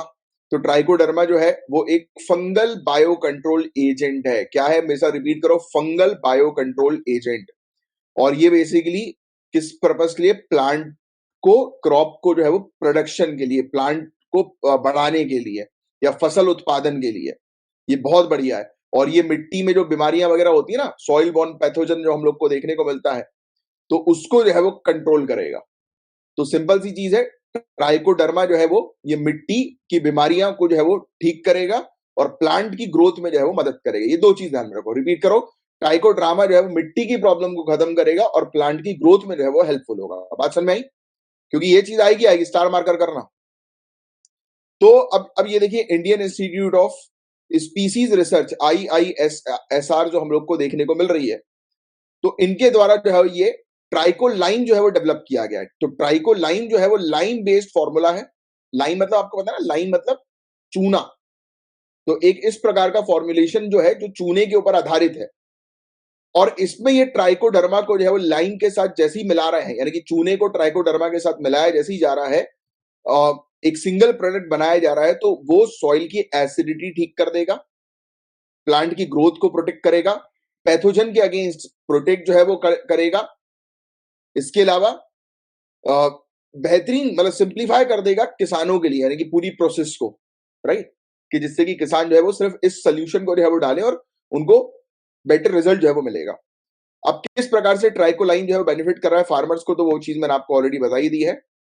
और जो ये चूना जो डाला जा रहा है, लाइन जो ऐड किया जा रहा है ट्राइकोलाइन फॉर्मुलेशन में, ये सॉइल की एसिडिटी को कंट्रोल करने के लिए किया जा रहा है। तो ये चीज ध्यान में रखना, जब सॉइल एसिडिक हो जाती है तो उसके ऊपर चूना डाला जाता है।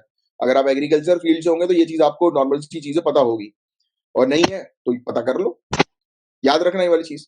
तो ट्राइकोडर्मा जो है वो क्या है? ये एक फंगल बायो कंट्रोल एजेंट है, सॉइल बॉर्न पैथोजन के अगेंस्ट जो है ये काफी इफेक्टिव है, राइट? तो ये फैक्ट आप ध्यान में रखना, ये चीज एग्जामिनेशन में अक्सर पूछी जाती है। बताएं भैया क्या होगा इसका करेक्ट आंसर? मेन रोल जो है वो ट्राइकोलाइन जो डेवलप करी है IISR ने, तो क्या है मेन रोल ट्राइकोलाइन का?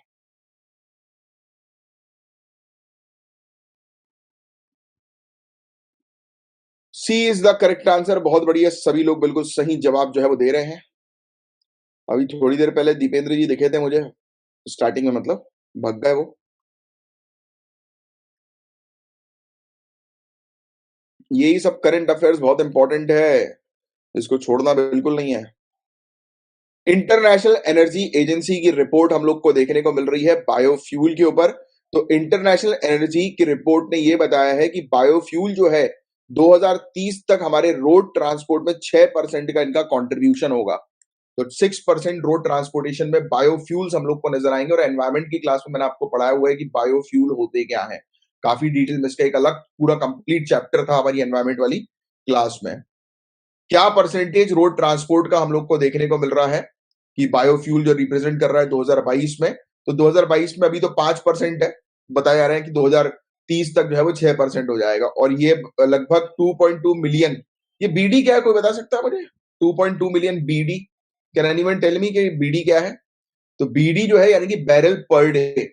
क्या है? Barrel per day. जो बैरल्स होते हैं ना, तेल जिन पे रखा जाता है, कंटेनर्स, तो बैरल्स होते हैं। तो 2.2 मिलियन बैरल पर डे की ऑयल की डिमांड हम लोग को जो है वो देखने को मिल रही है आज की रेट में 2022 में, मतलब। और इसको बढ़ाकर 6% जो है वो कर दिया जाएगा 2030 तक।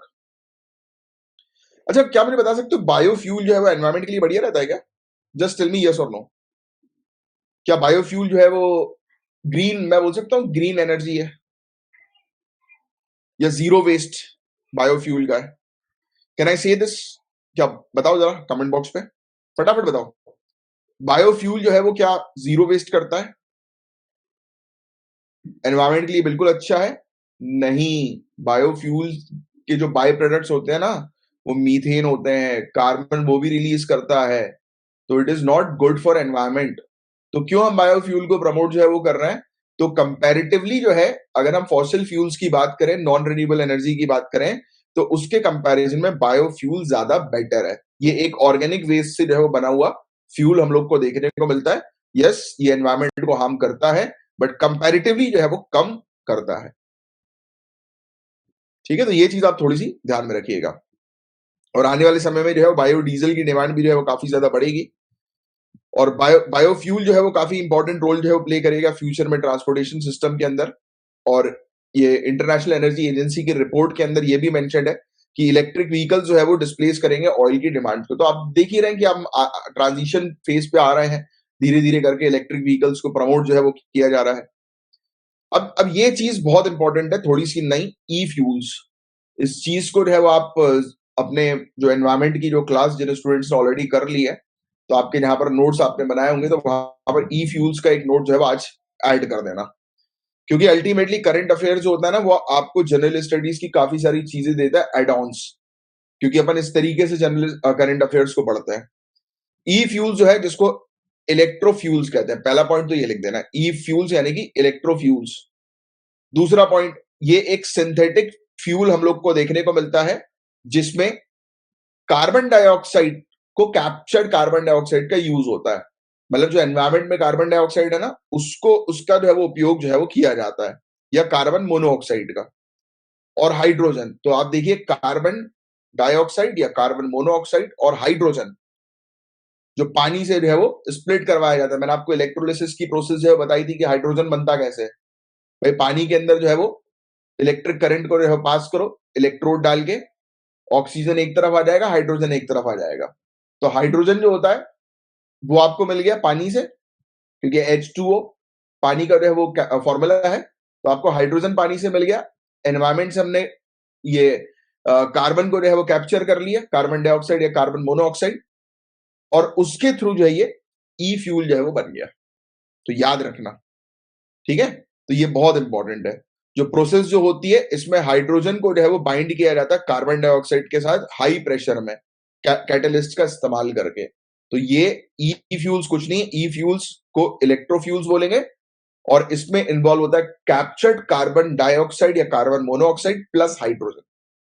ये फॉर्मूला बस आप ध्यान में रखना और लिख लेना। देखो, ये रिन्यूएबल एनर्जी जो है वो हम लोग को देखने को मिल रही है, जो कलेक्ट जो है वो की जा रही है, यानी कि इलेक्ट्रिसिटी, विंड एनर्जी या सोलर एनर्जी के थ्रू हमें इलेक्ट्रोलिसिस करना है। भाई इलेक्ट्रिक करंट पास करवाना है ना, तो हमें जो है वो इलेक्ट्रिक, हमारे घर पे जो इलेक्ट्रिसिटी आ रही है वो कैसे आ रही है? थर्मल पावर प्लांट से आ रही है। कोयला जो है वो जल रहा है, उससे हमारे घर पर इलेक्ट्रिसिटी आ रही है, तो वो इलेक्ट्रिसिटी यूज नहीं कर रहा है। किस इलेक्ट्रिसिटी का उपयोग करना है? जो सोलार और विंड के थ्रू जो है वो जनरेट हो रही है। अब इलेक्ट्रिसिटी का उपयोग क्यों करेंगे? क्योंकि देखो ये H2 पानी है, पानी में से हाइड्रोजन को और ऑक्सीजन को जो है वो अलग कर देंगे और फिर हाइड्रोजन को जो है वो निकालकर सिंथेसाइज करेंगे, मतलब कि हाई प्रेशर के अंदर हाइड्रोजन को जो है वो कैप्चर्ड कार्बन से जो है वो कार्बन मोनोऑक्साइड, कार्बन डाइऑक्साइड के साथ मिक्स करवा देंगे। ये देखो आप, ये CO2 यहां पर दिख रहा है, ये फैक्ट्री से निकलने वाला धुआं या फैक्ट्री ने स्टोर करके रखा है कार्बन को अपने पास, तो उनसे जो है वो ले लिया जाएगा। या फॉरेस्ट वगैरह या कोई कहीं पर आग लग गई तो वहां पर जो हम लोग को कैप्चर्ड कार्बन जो देखने को मिलेगा, तो ऐसे जो कैप्चर्ड कार्बन है इसका इस्तेमाल किया, इसको मिक्स करवाया किससे? हाइड्रोजन से, और इसको मिक्स करवाते सही ई फ्यूल जो है वो जनरेट हो जाएगा और इस फ्यूल का उपयोग जो है वो कार, ट्रक, एरोप्लेन, शिप्स, इन सब में जो है वो किया जा सकता है। तो ये है electrofuel. This is one important and new thing जो आपको थोड़ा सा ध्यान में रखना है। कैसा लगा ये टॉपिक? मजा आया? तो ऐसे टॉपिक्स में इंटरेस्ट डेवलप करना बहुत जरूरी है। अब ई फ्यूल्स आप किसी के सामने बोलोगे ना, वो कैसा बोलेगा जिसे पढ़ा नहीं है? Electric fuels. इलेक्ट्रिक नहीं, इलेक्ट्रो है, तो बोलेंगे इलेक्ट्रिक फ्यूल्स मतलब होता है यही जो इलेक्ट्रिसिटी गाड़ी में जो चल रही है। ये नहीं है, यही यूपीएससी गेम खेलेगी। मैंने क्या बोला? बेवकूफ जो पढ़ते पढ़ते हैं नहीं, सीरियसली माँ बाप का पैसा खराब कर रहे हैं, अपना टाइम खराब कर रहे हैं, इन इडियट से दूर रहो। और इनसे बात करने की भी जरूरत नहीं। आप लोग की कम्युनिटी में ऐसे लोग नहीं होनी चाहिए। आपका ग्रुप जो होना चाहिए वो सीरियस स्टूडेंट्स का होना चाहिए, क्योंकि वही सीरियस स्टूडेंट्स हैं जो आपको आगे लेके जाएंगे। नॉन सीरियस के साथ बैठोगे तो मस्तीखोरी करते हुए पूरा साल जो है वो बीत जाएगा, कुछ नहीं कर पाओगे। You have to make a group of serious people. बताइए इसका क्या होगा करेक्ट आंसर?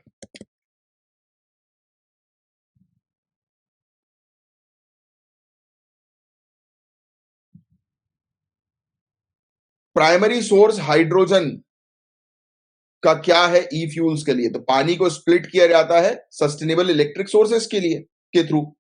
भाई पानी, वाटर स्प्लिट होता है ना, पानी के अंदर H2O हमें देखने को मिलता है, तो वहीं से तो इसको हाइड्रोजन मिल रहा है। तो अब देखो, जो वही चीज है ना, अब जनरल स्टडीज में सब चीजें नहीं मिलती, करंट अफेयर से जनरल स्टडीज बनती है। आपसे ई फ्यूल्स क्वेश्चन आएगा, 90% ज्यादा चांसेस लिख के देता हूं, ये क्वेश्चन आएगा। ISRO and Mauritius research and innovation council के बारे में यहां पर बात हो रही है। तो देखो, ISRO Indian Space Research Organisation हो गई हमारी, और मॉरिशस की जो है ये रिसर्च एंड इनोवेशन काउंसिल हो गई। तो इनके बीच में जो है कोलैबोरेशन हो रहा है, एमओयू, मेमोरेंडम ऑफ अंडरस्टैंडिंग, समझौता ज्ञापन इनके बीच में हम लोग को देखने को मिला, साइन हुआ।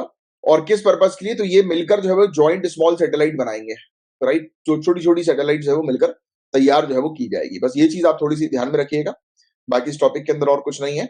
मॉरिशस के बारे में बात करें तो ये एक आइलैंड कंट्री है, इंडियन ओशन पर आपको देखने को मिल जाएगी। इनके मेन आइलैंड जो है वो है रॉड्रिक्स, अगलेग, अगलेगा, अगालेग, अगालेगा, सेंट ब्रेंडॉन। तो ये सब हम लोग को देखने को मिलते हैं, जो कि पार्ट्स हैं मास्करीन आइलैंड के, ठीक है। और हिंदुइज्म आपको मॉरिशस में जो है वो देखने को मिल जाता है। वेस्टमिंस्टर पार्लियामेंट्री सिस्टम जो है ये फॉलो करता है। चलिए क्वेश्चन का आंसर बताइए। मेन ऑब्जेक्टिव जो है वो क्या है इसरो और MRIC का? बहुत सिंपल था, B is the correct answer. Very good. Civil society organisations के बारे में हम लोग जो है बात कर रहे थे, तो क्या है ये CSO? तो सिविल सोसाइटी ऑर्गेनाइजेशन एक नॉन स्टेट, मतलब गैर राज्य, non government, not for profit, voluntary entities, मतलब कंपनीज जिनको बनाया है लोगों ने, right, in the social sphere that separate from the state and market. मतलब लोगों ने सोसाइटी के लिए, सोसाइटी में अच्छा करने के लिए जो है वो ये NGO है। ये सिविल सोसाइटी ऑर्गेनाइजेशन क्या है? ये एक NGO, नॉन गवर्नमेंट ऑर्गेनाइजेशन है, जिनको लोगों ने बनाया हुआ है। किस पर्पस के लिए? कि भाई हम सोसाइटी के लिए अच्छा करेंगे कुछ। और इसमें बहुत सारे इंटरेस्ट जो है वो रहते हैं, यानी कि कुछ लोग जो हम लोग को देखने को, देखो इसमें लिखा भी है कि इसमें कम्युनिटी बेस्ड ऑर्गेनाइजेशन और नॉन गवर्नमेंट ऑर्गेनाइजेशन शामिल होता है। कुछ वाइल्ड लाइफ के लिए काम करते हैं, कुछ पब्लिक अवेयरनेस के लिए काम करते हैं, कुछ हमारी कंट्री के अंदर डेमोक्रेसी को सुधारने के लिए काम करते हैं। तो अलग अलग ऑर्गेनाइजेशन के अलग अलग पर्पस होते हैं। कुछ एजुकेशन के लिए काम करते हैं, है ना? तो ऐसे, और लगभग 1.5 मिलियन NGO इंडिया के अंदर हम लोग को देखने को मिलते हैं। CSO और NGO मिलाकर ये सोसाइटी में बहुत बेहतरीन जो है वो रोल प्ले करते हैं लोकतांत्रिक समाज में सक्रियता लाने के लिए, राइट।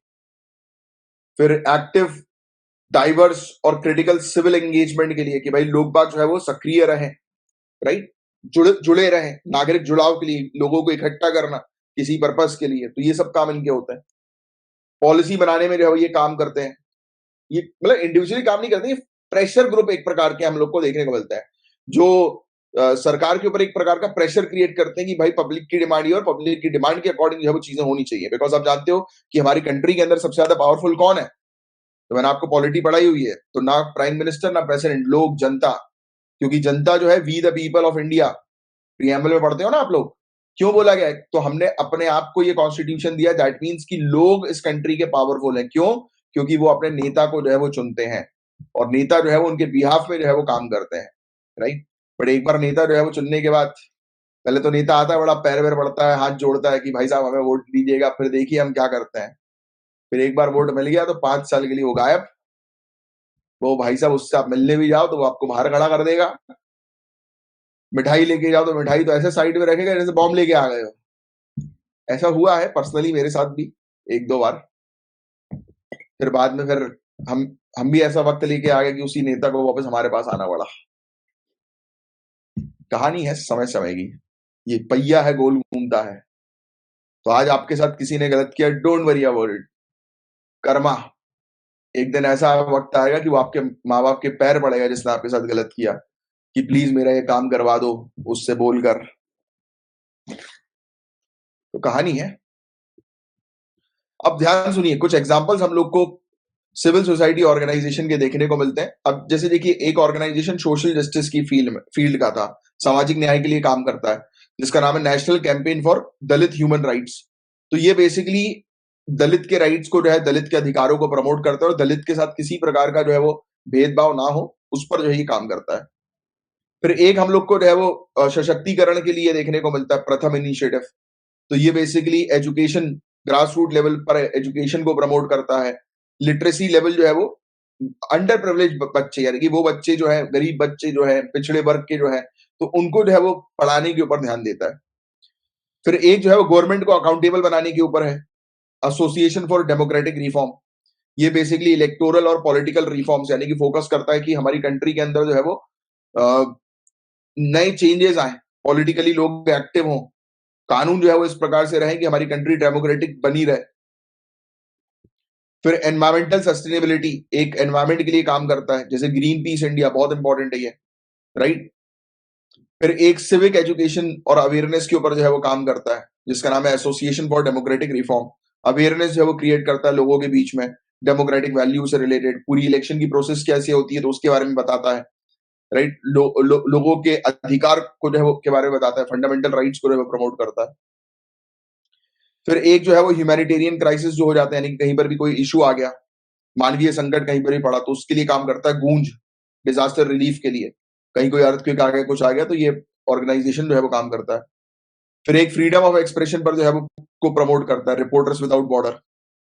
ये बेसिकली फ्रीडम ऑफ एक्सप्रेशन को और जर्नलिस्ट और एक्टिविस्ट की प्रोटेक्शन पर जो है वो काम करता है, क्योंकि कई बार पता है कि जर्नलिस्ट को भी मार दिया जाता है। फिर एक हम लोग को नास फाउंडेशन देखने को मिलता है, जो LGBTQIA के अधिकार पर जो है वो काम करता है। ये बोलता है कि सोसाइटी में सबको शामिल करो, HIV की अवेयरनेस बढ़ाता है, बोलता है कि अब किसी के साथ भेदभाव नहीं होना चाहिए। कोई व्यक्ति अगर गे है, राइट, तो ऐसा नहीं है कि उसको सोसाइटी से अलग कर दो, हंसी मजाक बनाओ उसका कि ये कैसा है। और इवन आजकल तो मूवीज के अंदर सही चीज प्रमोट की जा रही, बट ये मूवीज ही है जिसने एक टाइम पर जो है वो LGBTQIA कम्युनिटी का मजाक भी बहुत उड़ाया। आपने देखा होगा वो सलमान खान की कौन सी मूवी थी, ट्रेनिंग ट्रेनिंग ए ये सुना है? तो मजाक भी उड़ाया गया। सो बट अब देखिए, अब कानून वगैरह आ गए थोड़े से, तो मूवीज भी जो है वो सपोर्टिव टाइप की हमें देखने को मिल रही हैं, और वेब सीरीज में तो क्या ही बताएं। तो ये एक डेमोक्रेसी पर फोकस करती है, मजदूर किसान शक्ति संगठन, राइट, RTI एक्ट पर काम करती है। तो ऐसे कुछ ऑर्गेनाइजेशंस के नाम आपको जो है पता होनी चाहिए एग्जामिनेशन के पॉइंट ऑफ व्यू से। फिर 3 लेवल्स होते हैं रेगुलेशन के। देखो, सबसे ज्यादा रेगुलेट जो है वो किया जाता है citizen for justice and peace को, एमनेस्टी इंडिया को, ऑक्सफैम को, सेंटर फॉर इक्वलिटी स्टडीज को। मॉडरेटली रेगुलेट और लो लेवल पे रेगुलेशन जो है वो अलग अलग को किया जाता है, वो याद रखने की जरूरत नहीं है। इसके अलावा मैं आपको बता दूं कि हाँ, अब देखिए आप, prevention of money laundering act 2002, तो अब कुछ ऐसे कानून जो है बन गए हैं जो एनजीओ के ऊपर, सिविल सोसाइटीज के ऊपर जो है वो निगरानी रखते हैं या फिर ये चेक करते हैं कि घोटाला तो नहीं हो रहा। इन कानून के थ्रू ये सब चीजें करवाई जाती हैं। जैसे prevention of money laundering act, काफी सारे लोग जो है वो अपने काले पैसे को सफेद कर देते हैं एनजीओ के थ्रू, मंत्री वगैरह।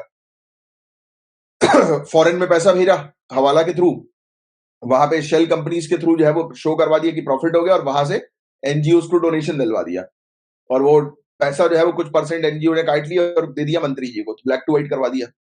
देखिए आप, फिर फॉरेन कंट्रीब्यूशन रेगुलेशन एक्ट 2010, ये भी सेम चीज के लिए है। इसका अमेंडमेंट भी अभी 2019 में हुआ था, 19-20 में। सीबीआई को पावर दे रखी है कि एनजीओ की इन्वेस्टिगेट करो, कहीं घोटाला तो नहीं कर रहे ये लोग। इनकम टैक्स 2020 के अंदर अमेंडमेंट किए गए, और ये कहा गया कि भाई आप ये 12A और 80G सर्टिफिकेट जो है उसको रिन्यू करवाना जरूरी है। इनकम टैक्स सर्वे जो है वो कंडक्ट जो है वो किया जाता है, राइट। तो ये हम लोग को जो है वो देखने को मिलता है। तो ये सब चीजें थी, काफी इंपॉर्टेंट टॉपिक था ये। अब बताएं इसका क्या होगा करेक्ट आंसर, कि प्राइमरी रोल जो है वो सीएसओ का डेमोक्रेटिक सोसाइटी में जो है वो क्या हम लोग को देखने को मिल रहा है, बताएं। हमारा टॉपिक है लिविंग विद टाइगर्स इनिशिएटिव, काफी इंपॉर्टेंट ये टॉपिक है। तो ये इनिशिएटिव जो है उसको इंप्लीमेंट किया गया है कॉर्बेट टाइगर रिजर्व के अंदर। कमेंट बॉक्स पे लिखकर बताओ कि कॉर्बेट टाइगर रिजर्व जो है वो कहां पर है, देखते हैं किसको बताए।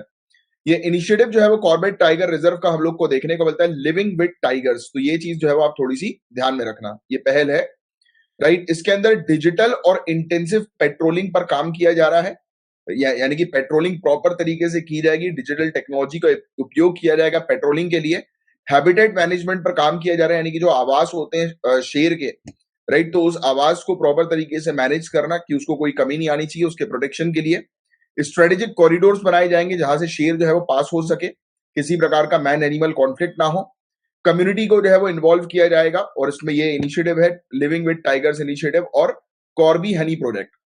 और फिर अब टाइगर की कल्चरल इंपॉर्टेंस जो है उसको ध्यान में रखा जाएगा, सांस्कृतिक महत्व, क्योंकि टाइगर की पूजा भी जो है वो की जाती है, आप इसके बारे में जानते ही हैं। तो इनिशिएटिव का मेन फोकस ये है कि सेफ प्रैक्टिसेस लेकर आना, और जिससे कि ह्यूमन वाइल्ड लाइफ कॉन्फ्लिक्ट जो होते हैं वो कम से कम हो सके, राइट। तो इस पर जो है फोकस किया गया है, और वाइल्ड लाइफ कॉरिडोर जो है वो स्टैब्लिश किए जा रहे हैं ये कॉर्बेट टाइगर रिजर्व के अंदर, जिससे कि टाइगर्स मूव कर सके, राइट। तो ये चीज हम लोग को देखने को मिल रही है। और रिकॉग्नाइजेशन जो है वो टाइगर के रोल का इंडिया के रिलीजियस और माइथोलॉजिकल उसमें भी हमें देखने को मिलता है, राइट। पौराणिक और धार्मिक चीजों में अगर हम देखेंगे तो टाइगर का एक रिलेशन हम लोग को देखने को मिलता है, पूजा की जाती है टाइगर की, तो उसी को ध्यान में रखते हुए जो है वो पब्लिक को इन्वॉल्व जो है वो किया जा रहा है उसके प्रोटेक्शन के लिए। और जिम कॉर्बेट नेशनल पार्क के बारे में बात करें तो ये उत्तराखंड के अंदर ये जिम कॉर्बेट नेशनल पार्क हम लोग को देखने को मिलता है। 1936 में स्टैब्लिश हुआ था, इसका उस समय नाम था हेले नेशनल पार्क, फिर बाद में इसको टाइगर रिजर्व 1973 में डिक्लेयर किया। ये इंडिया का पहला नेशनल पार्क हम लोग को देखने को मिलता है, और प्रोजेक्ट टाइगर भी यहीं से ही शुरू हुआ था। अब आपके सामने एक क्वेश्चन है, इस क्वेश्चन का आंसर बताइए कि कौन सा इनिशिएटिव जो है वो ह्यूमन वाइल्ड लाइफ कॉन्फ्लिक्ट को जो है वो रिड्यूस करने में, कम करने में जो है वो हेल्प करता है। बताइए ये कौन सा इनिशिएटिव हम लोग को जो है वो देखने को मिल रहा है। तो लिविंग विद टाइगर इनिशिएटिव्स इसका करेक्ट आंसर है ऑप्शन डी। 10th सेंचुरी की कदम्बा पीरियड का इंस्क्रिप्शन, ये जो आप देख रहे हो फोटो में, ये अभी खुदाई हुई और खुदाई में जो है ये कुछ चीजें जो है वो पाई गई हैं।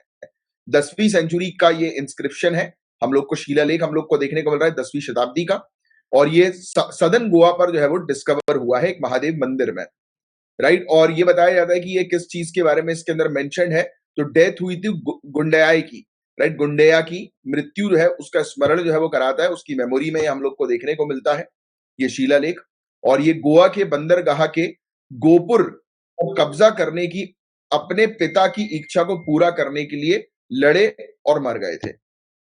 और कौन सी लैंग्वेज इस इंस्क्रिप्शन पर हम लोग को देखने को मिलती है, तो कन्नड़ और संस्कृत लैंग्वेज में ये इंस्क्रिप्शन जो है वो लिखा हुआ है। और कदम्बास कौन थे गोवा के, राइट। और तो कदम्बास के बारे में बात करें तो गोवा के कदम मूल रूप से कल्याण के चालुक्यों के अधीनस्थ थे, यानी कि ये बेसिकली जो चालुक्य जो थे कल्याण के, उनके सबऑर्डिनेट थे जो। और कल्याण चालुक्यास की अगर हम बात करें तो ये काफी पावरफुल डायनेस्टी थी मेडिवल इंडिया के समय पर साउथ में।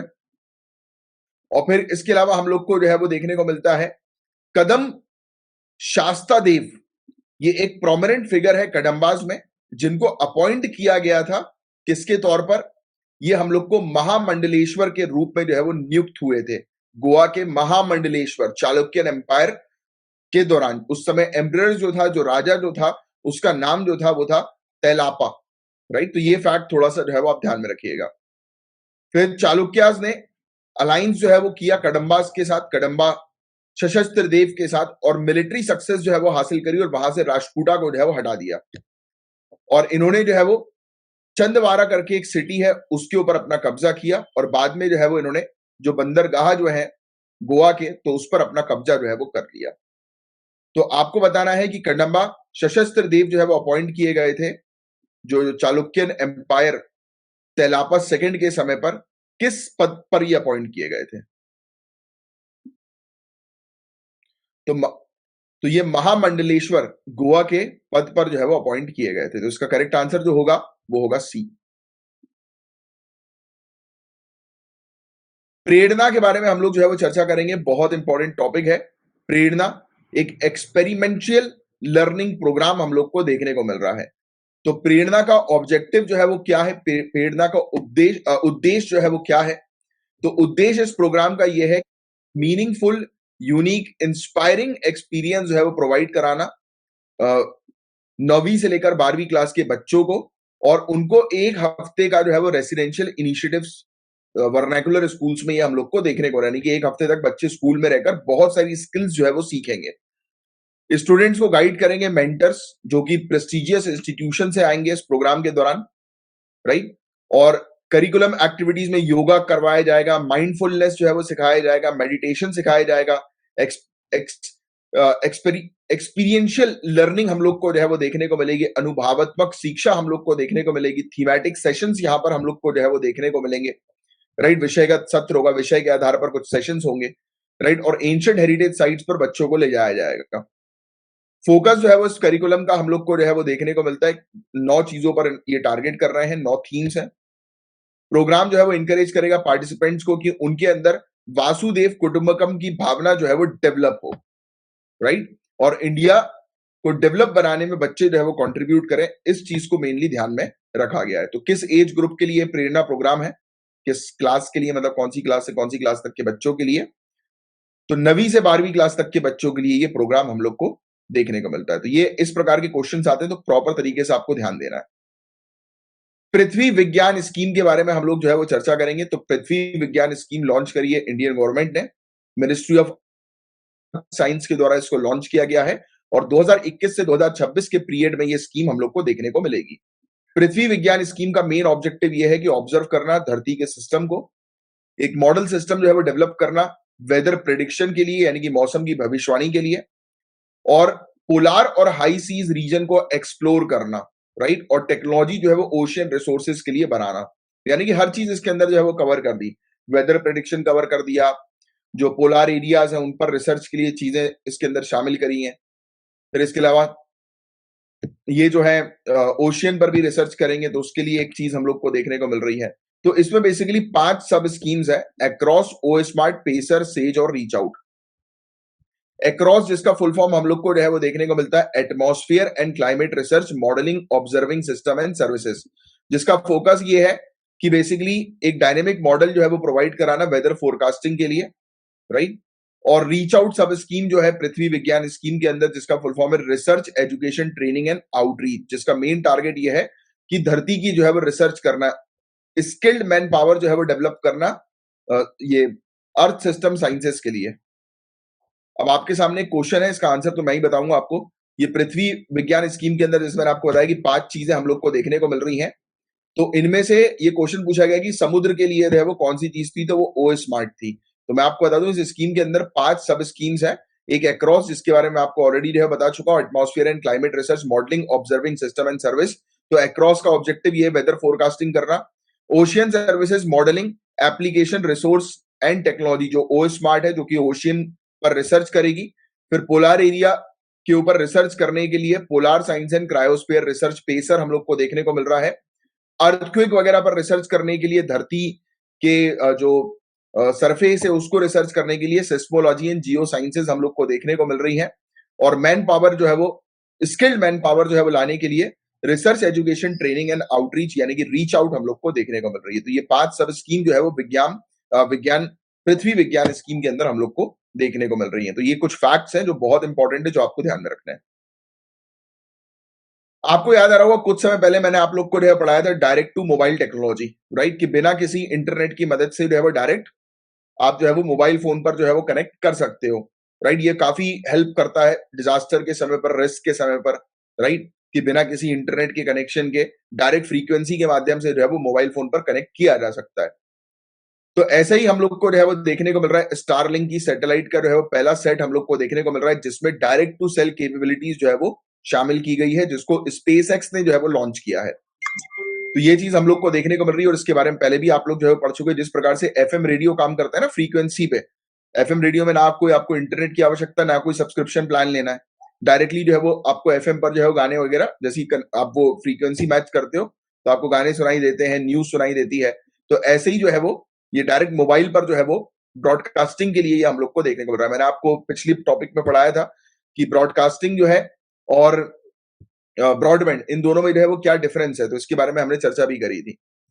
किस प्रकार से डायरेक्ट टू सेल टेक्नोलॉजी जो है वो हम लोग को देखने को मिल रही है। तो डायरेक्ट टू सेल टेक्नोलॉजी जो है वो कम्युनिकेशन सिग्नल्स को इनेबल करेगी, जैसे टेक्स्ट मैसेजेस, वॉइस, डेटा, ये डायरेक्टली जो है वो स्पेस की सैटेलाइट से मोबाइल डिवाइसेस में जो है वो ट्रांसफर कर दिया जाएगा बिना किसी इंफ्रास्ट्रक्चर के, ग्राउंड इंफ्रास्ट्रक्चर के, राइट? और इसमें स्पेस एक्स की स्टारलिंक प्रोजेक्ट के अंदर इस चीज को शामिल किया गया है, जो कि वायरलेस सर्विस जो है मोबाइल यूजर्स तक पहुंचाएगी सैटेलाइट की मदद से। इसके लिए बस एक रिसीवर चाहिए मोबाइल फोन के अंदर, वो जरूरी है। डायरेक्ट टू सेल कैपेबिलिटीज जो है वो बहुत हेल्प करेगी दूर दराज के एरिया में जहां पर नेटवर्क का बड़ा इशू होता है, राइट? जो पहाड़ी एरियाज जो हम लोग को देखने को मिलते हैं, नेटवर्क की जहां पर बड़ी प्रॉब्लम होती है, राइट? कहीं पर भी डिजास्टर हो जाएगा तो उसमें जो है ये हेल्पफुल होगी काफी ज्यादा जनता तक मैसेजेस पहुंचाने के लिए। डायरेक्ट टू सेल टेक्नोलॉजी जो है वो ये बहुत बेहतरीन टेक्नोलॉजी हम लोग को जो है वो देखने को मिल रही है। और स्पेस एक्स की स्टारलिंक प्रोजेक्ट की ये डायरेक्ट टू सेल कैपेबिलिटीज जो है वो अलाउ करेगी वायरलेस सर्विस की डिलीवरी, जो मैं आपको ऑलरेडी जो है बता चुका हूं। तो देखो ये सिंपल सी चीज थी, इसका क्वेश्चन का आंसर बताओ कि स्पेस एक्स के स्टारलिंक प्रोजेक्ट जो है उसके कॉन्टेक्स्ट में डायरेक्ट टू सेल टेक्नोलॉजी जो है वो क्या चीज करेगी। इसका क्या होगा करेक्ट आंसर, बताइए। तो देखिए ये वायरलेस सर्विस डिलीवर जो है वो करेगी मोबाइल यूजर्स को सैटेलाइट कनेक्टिविटी के माध्यम से। अब साइंस एंड टेक्नोलॉजी का ये टॉपिक है, इस प्रकार के टॉपिक्स टर्म्स जो है वो आपसे एग्जामिनेशन में पूछे जाते हैं। जोसुरा बाल्पिन जो है वो क्या है, तो इसके बारे में हम लोग जो है वो चर्चा करेंगे। तो ये एक नया क्लास एंटीबायोटिक्स का हम लोग को देखने को मिल रहा है। क्या है ये? एक नया क्लास है एंटीबायोटिक्स का। तो जोसुरा बाल्पिन ये टारगेट करता है ड्रग रेजिस्टेंट बैक्टीरियम एसिनो एसिनेटोबैक्टर बाउमैनी को, राइट? तो ये चीज हम लोग को जो है वो देखने को मिल रही है। अब देखो आपको पता है कि आज की डेट में जो है वो एंटीबायोटिक रेजिस्टेंस बहुत ज्यादा हो गया है। हो ये रहा है कि हम लोग जो है वो हमारी जो लाइफस्टाइल है वो उतनी अच्छी नहीं है, जिसके कारण से हमारी बॉडी एंटीबायोटिक रेजिस्टेंट हो गई है। कई बार डॉक्टर हमें जो डोजेस लिखता है, दवाइयां लिखता है, हम प्रॉपर बिना उसके डोज को कंप्लीट किए जो है वो दवाई छोड़ देते हैं, राइट? इसके कारण एंटीबायोटिक रेजिस्टेंस जो है वो डेवलप हो गया है। तो उससे लड़ने के लिए जो है एक हम लोग को एंटीबायोटिक देखने को मिल रही है, जिसका नाम है जोसुरा बाल्पिन। यानी कि अगर किसी को एंटीबायोटिक रेजिस्टेंट होगा तो इस पर्टिकुलर एंटीबायोटिक की मदद से जो है वो एंटीबायोटिक रेजिस्टेंस के ऊपर कंट्रोल पा लिया जाएगा और पेशेंट जो है वो ठीक हो जाएगा। ये वाली बात समझ में आई? जोसुरा बाल्पिन जो है वो ये बेसिकली क्रैब का फुल फॉर्म है कार्बेपेनम रेजिस्टेंट एसिनोबैक्टर बाउमैनी, इसको जो है वो ब्लॉक कर देता है। यानी कि ये दवाई खाओगे तो ये वाला जो हम लोग को बैक्टीरियम जो है वो देखने को मिलेगा वो ब्लॉक हो जाएगा, राइट? ये हम लोग को देखने को मिलता है कि जो बॉडी के अंदर डेवलप हो जाता है, जिसके कारण से हमारी बॉडी एंटीबायोटिक्स को एक्सेप्ट नहीं कर पाती, तो ये इसको ब्लॉक कर देगा और ये निमोनिया और सेप्सिस की बीमारी में जो है वो काफी हेल्प करेगा। जोसुरा बाल्पिन जो है वो एक ड्रग कैंडिडेट है जिसको डेवलप किया गया है, राइट? कि ये थेटर मैक्रोसाइक्लिक पेप्टाइड को जो है वो ऑप्टिमाइज करेगा, जो कि मार देता है ए बाउमैनी को, यानी कि इसको जो है वो ब्लॉक करेगा और मारेगा, जिससे कि हमारी बॉडी आसानी से जो है वो एंटीबायोटिक्स जो है वो ले ले, राइट? उसको रिजेक्ट ना करे। तो ये चीज हम लोग को देखने को मिल रही है, बाकी डिटेल में जाने की जरूरत नहीं, उतना इंपॉर्टेंट नहीं है। जोसुरा बाल्पिन जो है वो इफेक्टिव होगा, जैसे मैंने आपको बताया, निमोनिया और सेप्सिस में, और ये ब्लॉक कर देता है एलपीएस ट्रांसपोर्ट को, जिसके कारण से एबनॉर्मल बिल्डअप एलपीएस हम लोग को सेल के अंदर देखने को मिलता है। तो ये सिंपल सी चीज है जिसको आपको थोड़ा सा ध्यान में रखना है। जोसोराबाल्पिन जो है वो ब्लॉक करेगा एलपीएस ट्रांसपोर्ट को, यानी कि ये लिपो पॉलीसेचेराइड को ये ब्लॉक कर देगा, राइट। और एक्चुअल में ये टारगेट जो है वो किसको करता है, क्रैब को करता है, ठीक है, जिसके कारण से निमोनिया और सेप्सिस जैसी परेशानी हम लोग को देखने को मिलती है। बताइए क्या यूनिक मोड ऑफ एक्शन है जोसोराबाल्पिन का न्यूली आइडेंटिफाइड एंटीबायोटिक्स के अंदर? तो ये हम लोग को देखने को मिल रहा है कि एलपीएस के ट्रांसपोर्ट को जो है वो ये रोक देता है, ब्लॉक कर देता है।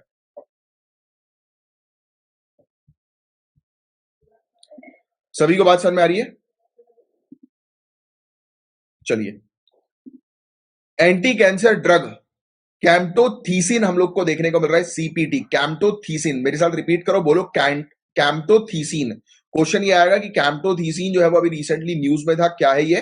तो आपको ध्यान में रखना है ये एक ऐसी दवाई है जो कैंसर से लड़ने के लिए हम लोग को देखने को मिल रही है। Indian institute of technology Madras और मंडी ने रिसर्च जो है वो करी, और रिसर्च करके इन्होंने एक प्लांट के सेल से एक ऐसी चीज निकाली है जो कि कैंसर की परेशानी से निपट सकती है। तो ये प्लांट सेल से जो है वो बनाया गया, ये हम लोग को एक ड्रग, एक हम लोग को दवाई देखने को मिल रही है, कैम्टोथीसिन। तो ये फैक्ट बहुत इंपॉर्टेंट है, ध्यान में रखिएगा। और कैम्टोथीसिन के अंदर जो ट्रेडिशनल सोर्स का जो उपयोग किया गया है, ये प्लांट का नाम हम लोग को जो है वो देखने को मिल रहा है ना, नाथापोडाइट्स निमोनियाना, राइट। और जो इंडिया में जो है पाया जाता है ये वाला प्लांट, और रिसर्चर जो है वो एक्सप्लोर कर रहे हैं कि ऑल्टरनेटिव सोर्स जो है वो इसका क्या होगा। क्योंकि अब देखो इस प्लांट, अब रिसर्च हो गई तो इस प्लांट की पॉपुलेशन जो है वो डिक्लाइन हो सकती है, तो हमें इसको बरकरार रखना है, प्लांट को भी प्रोटेक्ट करना है, तो ऑल्टरनेटिव सोल्यूशंस भी जो है वो ढूंढे जा रहे हैं। और प्रीवियस स्टडी में माइक्रोब जो है वो आइडेंटिफाई जो है वो किया गया था, एक सूक्ष्म जीव की पहचान जो है वो की गई थी, जो कि इस चीज का, यानी कि इस प्लांट का जो है वो ऑल्टरनेटिव हम लोग को जो है वो देखने को मिल रहा है। रिसर्च ने जो डेवलप करी है genome scale metabolic model N pneumonia plant cell का, जिसके थ्रू जो है वो सस्टेनेबल और एफिशिएंट तरीके से कमर्शियल प्रोडक्शन इस दवाई का किया जा सकता है बिना इस प्लांट को हार्म किए। और जीनोम स्केल मेटाबॉलिक मॉडल जो है वो एन निमोनियाना प्लांट सेल का जो है वो सस्टेनेबल और एफिशिएंट कमर्शियल प्रोडक्शन जो है वो एंटी कैंसर ड्रग कैम्पोथीसिन का जो है वो करवाएगा। तो कैम्पोथीसिन जो दवाई है वो इस प्लांट के थ्रू, आप ध्यान में रखिएगा, हमें देखने को मिलती है कि बनाई जाती है। अब उसके ऑल्टरनेटिव ढूंढे जा रहे हैं, बिकॉज अब मास लेवल पे आप बना नहीं सकते, क्योंकि लिमिटेड ही हम लोग को प्लांट जो है वो देखने को मिलते हैं, इसीलिए। तो क्वेश्चन ये है कि प्राइमरी गोल जो है वो मेटाबॉलिक इंजीनियरिंग प्लांट सेल का क्या हम लोग को देखने को मिला, जिसको आईआईटी मद्रास, आईआईटी मंडी ने जो है वो फाइंड आउट किया।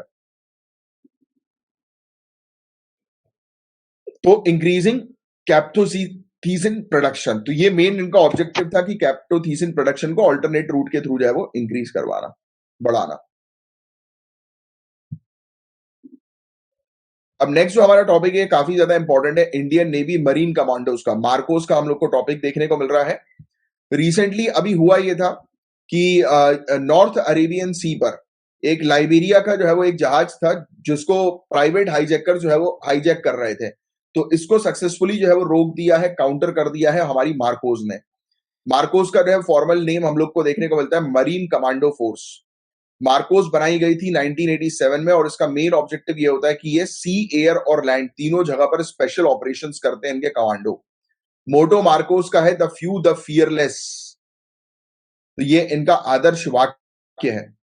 फिर और जो कि सिग्निफाई करता है इलीट और courageous nature of the force को, यानी कि विशिष्ट और साहसी प्रकृति फोर्स की दर्शाता है। मार्कोस जो है ये यूएस नेवी सील के आधार पर हम लोग को देखने को मिली है, बनाई गई है, जो यूनाइटेड स्टेट्स नेवी की जो है वो एक बहुत ही इलीट फोर्स हम लोग को देखने को मिलती है, एक विशेष स्पेशल फोर्स है। मार्कोस जो है उसको उसने कोलैबोरेट किया इंडियन आर्मी के साथ कश्मीर वाले क्षेत्र में स्पेशल ऑपरेशंस के लिए।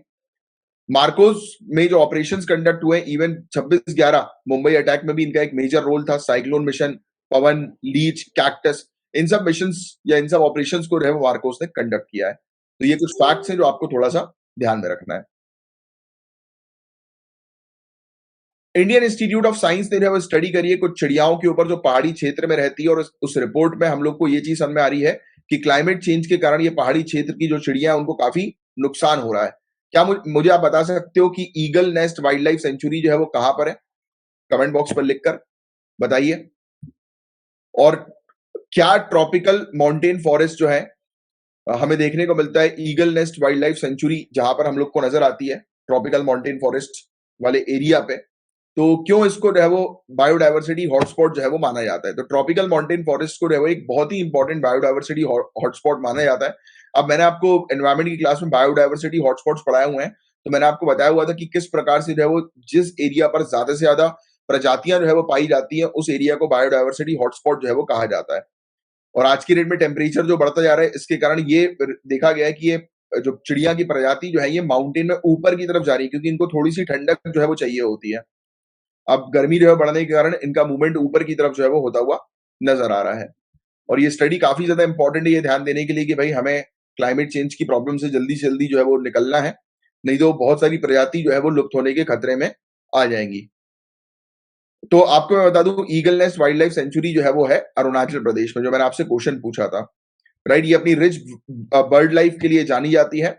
और यहाँ पर एक बुगुन लियो चीचला करके एक प्रजाति थी, उसकी भी डिस्कवरी हुई थी 1995 में। देखो ये है वो प्रजाति, बुगुन लियो चीचला। और eagle Nest wildlife century का नाम जो है वो रखा गया red eagle division of Indian army के नाम पर। और ये जो प्रजाति है ये आईयूसीएन की रेड लिस्ट के अंदर क्रिटिकली एंडेंजर्ड की कैटेगरी में हम लोग को देखने को मिलती है। और आईयूसीएन की रेड लिस्ट के बारे में भी एनवायरमेंट की क्लासेस में मैंने आपको पढ़ाया हुआ है। और ये पहली बार Eagle Nest wildlife sanctuary को 1995 में जो है वो डिस्कवर किया गया था। तो ये कुछ फैक्ट्स हैं बहुत ज्यादा इंपॉर्टेंट जो आपको ध्यान में रखना है। और इसी के साथ 10 और 11 जनवरी 2024 की हमारी पूरी करंट अफेयर्स की न्यूज जो है वो कंप्लीट होती है। And I am thankful to all of you कि आपने सीरियसली जो है वो पूरी न्यूज को कवर किया। And apart from that I am really very sorry, थोड़ी सी तबीयत के कारण जो है वो अभी जनरल स्टडीज की क्लास आज और कल जो है वो आपकी नहीं हो पाई थी। आज का बस मुझे थोड़ा सा और समय दीजिए रेस्ट का। मैं कल जो है वो कल से जो है वो पूरा आपका स्केड्यूल जो है वो कंटिन्यू करता हूँ।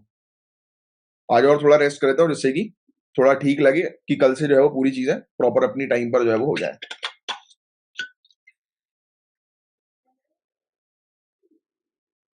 किसी को कुछ पूछना है तो आप लोग पूछ सकते हो।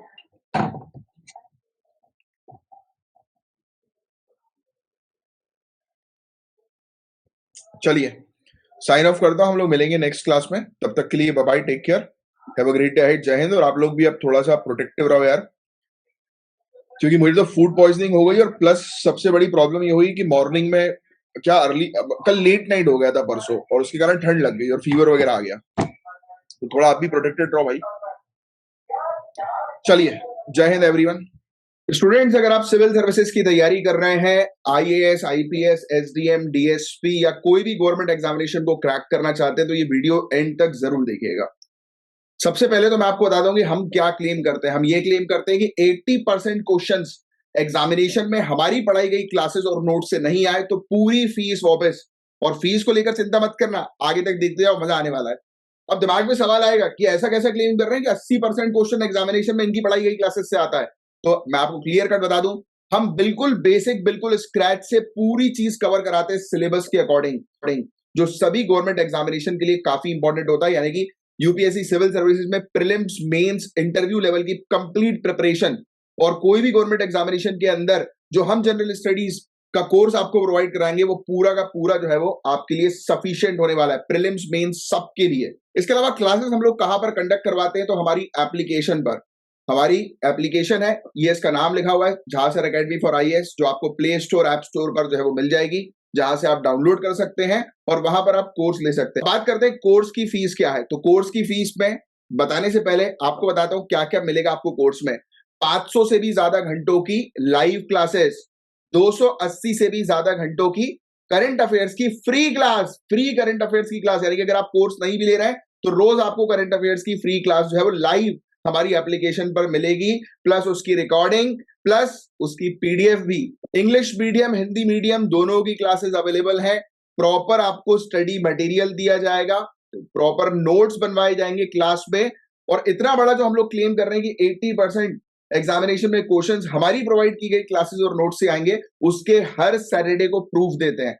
जो भी एग्जामिनेशंस होते हैं, चाहे वो मेंस का हो या प्रीलिम्स का हो, हर सैटरडे वाले दिन उसका प्रूफ आपको दिखाया जाता है, जिससे कि आपके पास एक कॉन्फिडेंस आता है कि हाँ, हम भी एग्जामिनेशन को क्रैक कर सकते हैं। अब बात करते हैं फीस की। तो मात्र 7500 7500 रुपए में पूरी 1 साल की तैयारी। अब और सिर्फ फीस 7500 रुपए में अगर आप आज बुक करते हैं तो ये देखिए, जैसा कि आप देख सकते हो कि यहां पर पूरी किताबें हैं A to Z। तो ये आपके घर पर जो है वो डिलीवर करवाई जाएगी। इंग्लिश मीडियम की अलग किताबें, हिंदी मीडियम की अलग किताबें। अगर आज अभी के अभी बुक करते हो तो ये फ्री गिफ्ट हमारी तरफ से जो है वो आपको प्रोवाइड किया जाएगा। और इतना सब कुछ आपको कितने में मिलेगा? मात्र 7500 रुपए में, इंक्लूडिंग बुक्स जो आपके घर पर डिलीवर की जाएंगी, इंग्लिश मीडियम की अलग, हिंदी मीडियम की अलग।